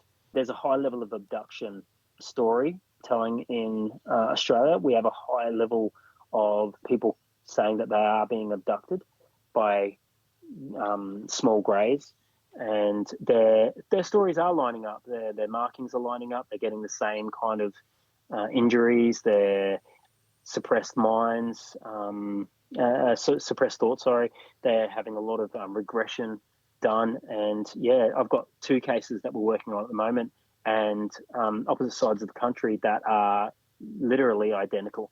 I'm even talking like timeline. So what happened? Can you summarize briefly what happened? Obviously can't give names, but No. yeah, one of the I will be hopefully catching up with a person who I know that doesn't mind being named, Leanne. Her story is quite profound. So basically, goes through the whole process of feeling sick, feeling nauseous, waking up, feeling that something has happened, having bruises, lower back, lower abdominal area, markings on specific areas on the body, usually in bruise form, premonitions in the days leading up to it. We're also talking about, miscarriages and things like that as well. So it's quite a sensitive subject. Yeah. But then you've got, people like I'm talking to Jane Pooley, which you can research as well. Now, yes, her name is very familiar. I've heard her story, I believe. Yeah. And it's an incredible story, but I am an advocate for people that come forward and then get treated a certain way. Jane Pooley put her life on the line, and she's told her story to the mainstream and to the network that she did. A quick Google search will see it. They treated her terribly. It's not surprising. And no, Sadly, it was not surprising. It is. She was very honest with them. It very heartbreaking the way they treated her. So Jane Pooley is another one that her story is profound, and she has nothing to gain from it. She wrote a book as well called Humalian, and she has she come out and proud and say, I have extraterrestrial. I call them Humalians. I have children. I mourn the loss of them. I don't see them. She asked to see them. She was being abducted since she was young. It just dawned on her what was happening, and she asked. She said, no, this is not good enough. If you want me involved in this program, if you want to do this, I want to meet the children that I'm having. And she did, and she got to meet them. And wow, how wonderful! Her story is amazing. And if you ever do get a chance to get her on your show, and you do speak, please tell her that Damien. I couldn't speak more highly. She is so raw, and she is brutal as well. She is just, she's your proper Aussie, where it's like, nah, no bullshit. Mm-hmm. But she's lost a lot out of this, and she had nothing to gain. Do you have contact details for her? I wonder. I can send. Yeah, of course I do. I'd love to have her on the show. That would be amazing. Have a chat with Jane Pooley. A wonderful story, and if you catch her at the right time, she gets quite emotional about it. And don't blame her. No, it's. I mean, yeah. Now she just accepts what is, and she now accepts even if people send things in like CGI based. She's like, oh yeah, it could be something. Don't know. And she's just. Mm-hmm. It's no longer I need to tell the world. It's more, you know what? I tried to tell you, you didn't listen. Now it's a legacy. So whatever happens, happens. Yeah. Beautiful person. So I would definitely send those contact details. So she got a chance to meet the children that she'd been abducted over years and years and years, and was being used as a reproductive vessel for and creating hybrid human, whatever race of aliens they were, creating hybrids. So what an amazing story. What an incredible thing to happen, and for her to actually then meet those children. How wonderful. Absolutely. Yeah. And her memories of, playing with them and speaking to them and how they grow and how, it's beautiful. It's a beautiful thing, but not everyone gets that experience. Not everyone has that intellect where they can go, well, they do, but they don't tap into it. Yeah. And they don't actually ask the questions like, hey, and this is where, and I keep bringing it up, and, I don't consider the AAC a CE5 driven group. We are a research driven group. SETEC is all research, but we always bring up CE5 because, first of all, CE5 is such a authentic, organic way to do things, and it's a beautiful way to make contact. I don't care if it's with an extraterrestrial or a possum up a tree. It doesn't matter. Your intentions are pure, and that's what it is. With CE5, we're trying the reason we want to obviously help experiences that are going through abduction, or feel that they are, or they think that they're going through it, but they may not be, or whatever it may be the case. The thing is, they have to understand, they have to get to a conscious level where they're understanding that they can actually, they actually do have a say, and you can actually communicate. You are intelligent enough, and you do actually have a say in what happens to you. It's because if you don't practice if you don't practice with your conscious self, and you don't actually put things into practice where you can develop your sense of heightness, or a sense of, relativity, or whatever is relative to you, if you don't practice that, you're never going to be able to, learn how to communicate on a different level. So we're trying to put, rather than the narrative being, oh my God, I was abducted, it's like, okay, first of all, you were abducted. Absolutely. Okay, you didn't know. However, could you please consider that it wasn't that you didn't know, it's that you just don't remember being told. And secondly, your consciousness probably gave them permission. And because you're human, you're not silly. If you didn't want to do something, you would, and there are malevolent species, benevolent species, that would, that would obviously do harm. I mean, just like there is human, so there's some species that just don't care. They take what they want. And that's what I've learned from the research. But predominantly, most of the experiences can be turned around. And there's a few people that have been abducted from very, very early who have now turned it into a positive experience, who now have a say, like, hey, if you're going to take me, this is the only thing that can happen. And in one of the episodes that I speak about in the podcast, I actually, talking to Costa, when Costa Macris, and what he said and his friend said was, you can communicate through me, you can take me, but do not touch my sexual organs. Do not do anything with that. And it stipulates. Now, people think, okay, we're human and extraterrestrial beings are, light years above what we are. It's like, no. You can't think like that. There's a reason why we're studied. There's a reason why, that we're tapped into. There's a reason why we're even allowed to communicate on such a level. Okay, we're extremely intelligent. Our emotions, and the fact that we can be born and we can pass away, the fact that we can move on to different lives, the fact that we can develop our consciousness, the fact that we can psychogenically do things, move objects, do whatever it is, that is absolutely, it's a superpower. Who wouldn't want to study that? Who wouldn't want to create hybrids? Like, who wouldn't want to do that? I mean, I've got to be honest, if I was out in space and my civilization was, dying, or there was nowhere to go, or whatever it is, I would certainly do it. For the continuation of a race. Now, that's pretty in depth, but when you talk about it in those terms and are able to just chat about it, it's actually it's quite sustainable. It actually makes sense. Well, it's like donating your eggs or donating your sperm for somebody else to have a child. Yeah. Yep. Continuation. Yeah. Continuation. And if you felt that, okay, just say your family is the only bloodline of an Australian left in Australia, I'm sorry, but you're gonna want to do something about that. Okay. And no longer are we I don't speak for everyone, but no longer are we a civilization where we just let whales and tigers and everything become extinct. We now, we even clone them. It's ridiculous. So we're no different. We're doing exactly what they're doing. That's a good point.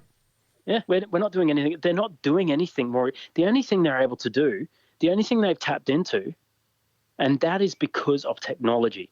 Technology only. There's nothing There's nothing different about what extraterrestrials have been, I guess, documented to do than what we can't. That we can't. The only thing that we can't do is do the propulsion side of things, the anti-gravity. And even then, I mean, you're looking at the TR3B. I mean, we've designed that. It's a beautiful machine, and it's capable of doing some amazing things. We're now going into deep space. We're now going, so we are making advances with our technology. But everything else, I mean, we're no different. We want to know just as much about them as what they do us. Okay, but we're not there yet where we can go into outer space and take one of these little guys and do tests on them. But I tell you what, if we get the opportunity, we would do it, and sure. and we wouldn't just do it once. And science, humans, man, we're brutal. I read a quote. Somebody said this the other day, and I wrote it down when I was preparing to talk to you because I thought it was a really good question. If we found and captured a craft, yep, and there were beings inside, would humans kill that being just to get the tech so that we could have that propulsion system? Are we that ruthless that we would? And I would say yes, of course we would. I think initially.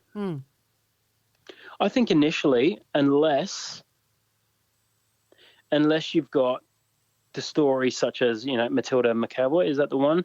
I've actually just put a video up on the AustrAlien Community YouTube. So I put a 2-part series of the Matilda McAvoy story. I think that's how you say her last name. And it was the interrogation of the alien. Now, obviously, the visuals and that is there's some visuals that may deem true at the end of it, but most of it is CGI. And but the recording, the computer animated voice and everything like that, that is a transcript of her interview of the extraterrestrial being that crashed yes, at Area 51. I've read that. And I have read that. It was amazing. And the alien refused to talk to anybody else other than her, right? Because she was tapped in. That's it. That's right. And it's unless that situation happens that, my communication with Shannon Lee, and I'm hoping, I'm supposed to be talking this weekend, but we'll see what happens. Shannon Lee, his testimony, he actually got to touch a craft, and when he worked at the trench, when he was in the military, and he touched the craft, and he knew that it was a conscious thing, and the way that it was operating and the way that it moved, because when he touched it, he felt death, and he realized that, if there was beings inside, when he touched it, he would have felt it. And that's the feeling he got from touching the craft. And the reason why I say that is because they knew somehow that when that craft did crash at Area 51, and by the way, it didn't crash, I would dare say it was shot down. Yeah. That's a different conversation. In relation to how it was shot down, the sonic boom system and the technology that we're talking about, anti-gravity technology, which brings us back to Bob Lazar. But the technology that they were creating had the ability to shoot craft from the sky. Now, the thing is, they knew for some reason when that craft had crashed, they knew that there was life inside. They knew that there was life there. And it just so happened to be that it wasn't a natural reaction for the military staff that was on in and around that facility that had gone to that location. I mean, come on. If you saw something that was, that looked completely different from human, that looked like a monster or whatever it is, I'm sorry, but you would shit yourself. And if you had an AK-47, you'd probably do the unthinkable. Yeah. Because at that point in time, you just wouldn't know what was going on. It would be an absolute nightmare. But for some reason, they didn't do that. And it's worth considering that, they have developed their consciousness to such a level that they are able to communicate and send out a frequency to set their intention, similar to the CE5. Like, hey, I'm not here to harm. I'm not here. I'm here to whatever it is I'm passing through, or whatever it is. But obviously, that is something that happened. Unfortunately, that being passed away. God knows why. I don't know the in and outs of that. But, so clearly they're able to communicate on a level that consciously affects people and how they think. They can really override memories. They can, cause glitches and things like that with their state of consciousness. So obviously they're a lot more advanced in that sense. But, we as a civilization, we're very young as a race, and we're fast becoming, especially if we're tapping into this CE5 stuff, we're also doing the same thing. So everything they have done, we're doing. We're exactly where we need to be. We know enough. We know just enough. If we know any more, we'll become too powerful. We'll probably blow ourselves up. Like, it's not sustainable that we learn at rapid speed. Okay, we're born, it's a slow birth, and it's a slow death. And in that time, we have the ability to grow all these things that we can do. So, you can't go from 0 to 100, with all these abilities and everything like that. And we've got to take our time. I think the UFO community, disclosure movement, we are in such a good position right now. There's a lot happening. There's so many good things happening. And, okay, yeah, the government have their policy. Well, they always did. They always did. But you know what? We're not doing their job. And we know what we should know. And that's just my opinion. I've spoken to people, not in power. I've spoken to people that can influence. And if I trust those people, and if those people say, look, you know what, man, they're doing their best, like they don't have all the answers themselves, then that's good enough for me. And these are trustworthy people. That's it. I think we're part of a movement where, we've now accepted that it's happening, and people need to start accepting that the phrase "it's happening" doesn't mean to say that UFOs are ready to land on Earth and we're going to start relocating and setting up these hybrid programs and everything. That's not what it is. It's all happening in the sense that, in my opinion, from what I understand, already among us are living at large in the community, unbeknownst to those people, especially if abduction is a thing. And, if hybrids have been, implanted or anything like that, it's only common sense that they would be injected into the community. If they've been doing this for years and years and years and years, and we're talking about Indigenous communities communicating this also, then of course they would be. They're not doing these programs just to take them out into space and then just do something else. It's life on Earth as well. Yeah. Is that where the concept of star seeds come in? Yes. So just very briefly, maybe that's a different chat, but the starseed community, it's derived from essentially human beings feeling they're not at home. And it's not that they're not at home. It's just it's a pull. It's a pull. It's like when your mum and dad break up. Who do you go with?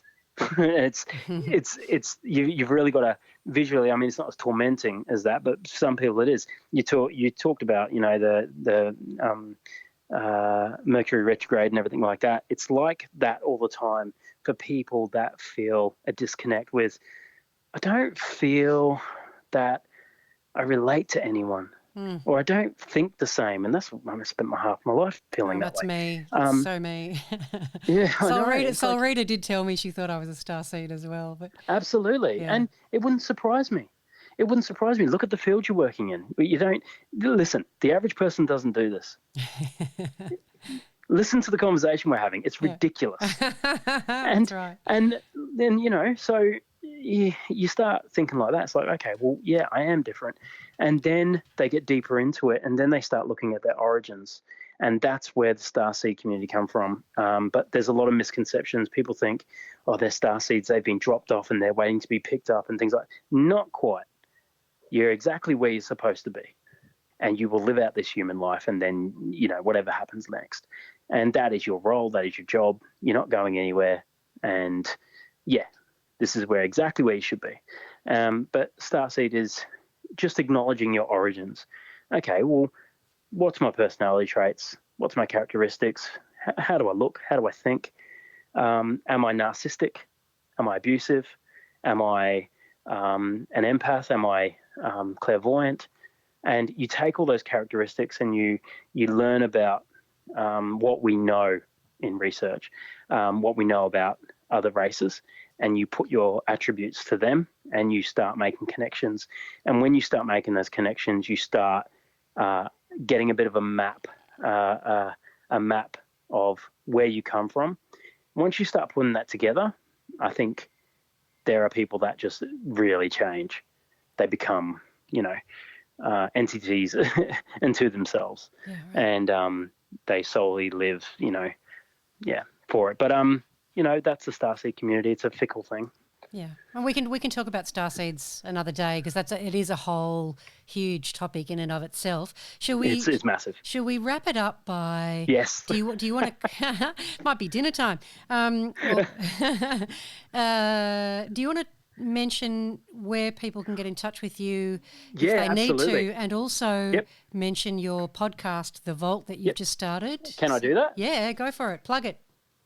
All right, cool. So the Vault podcast is season 1 is 8 episodes, and look, there's a bit of live, there's a bit of pre-recorded, there's lots of testimonials and lots of people with experiences, a lot of researchers, all centered around mental health and the effects of activity on human life, and getting those experiences to tell their story and how it happened.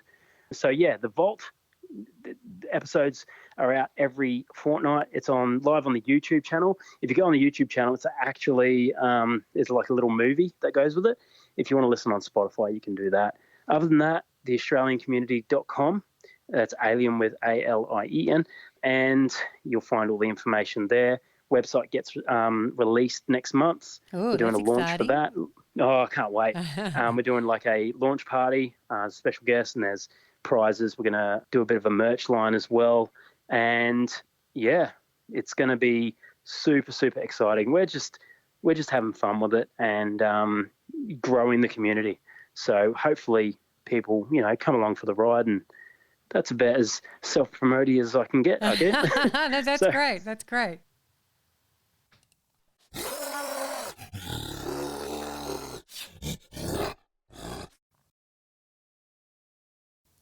Damien Douglas of The Vault and of SETEC and AAC. Would you panic if you attempted CE5 and it worked? What would you do? Take care out there if you're planning on a CE5 meet-up with friends. As Damien said, it sounds like caution is needed to avoid summoning beings we know nothing about and whose intentions might not necessarily be benevolent. I had a weird moment during the interview with Damien. I've edited it out, but I'd pressed the mute on my microphone so I could shoo my dogs out of the room because they were being noisy and clip-clopping on the floorboards with their claws. And somehow Damien heard me say shoo. I said shoo, shoo, shoo 3 times to the dogs, and he somehow heard it anyway. The recording didn't pick it up, so the mute was definitely on my microphone and working. The only explanation I can come up with is that Damien heard me telepathically shoo the dogs out of the room. That's the only explanation I can think of. What do you reckon? Well, that's it for this week's show. Remember, if you've seen a Yowie or you've had an unusual experience you'd like to get off your chest and share with the Yowie Central listeners, I would love to hear from you and I won't think you're crazy. So get in touch with me via yowicentral@gmail.com or via the Yowie Central Facebook group. No show next week, my friends. My mum is coming to visit down from Queensland. I haven't seen her in 2 years due to the pandemic, so I'm taking a week off to hang out with my mum. And because I know that you all plan your diaries around Yowie Central, I will also be taking the last 2 weeks of April off to go on a little holiday. So there'll be a break of a couple of weeks while I cruise around in our new deluxe off-road caravan. I'm a bit excited. Yowie Central will be back next Wednesday week. I'll catch you then. Out in the cold, out in the dark, something's lurking at the edge of the park. People be warned, people beware, there's a storm on the rise and it's covered in hair.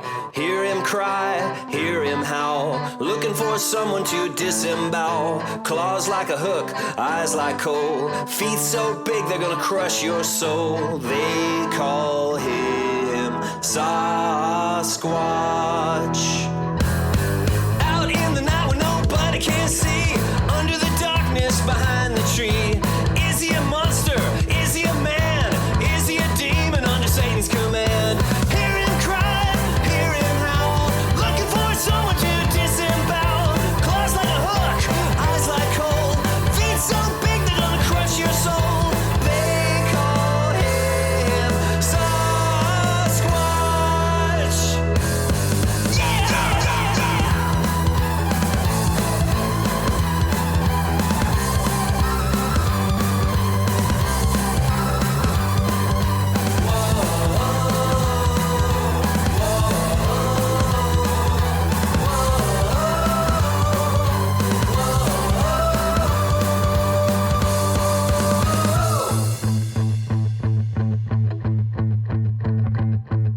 You might be rich, you pretty young thing, better hide the glint of your diamond ring. Your fancy jacket won't be worth a dime when you're sucking the blood right out of your spine.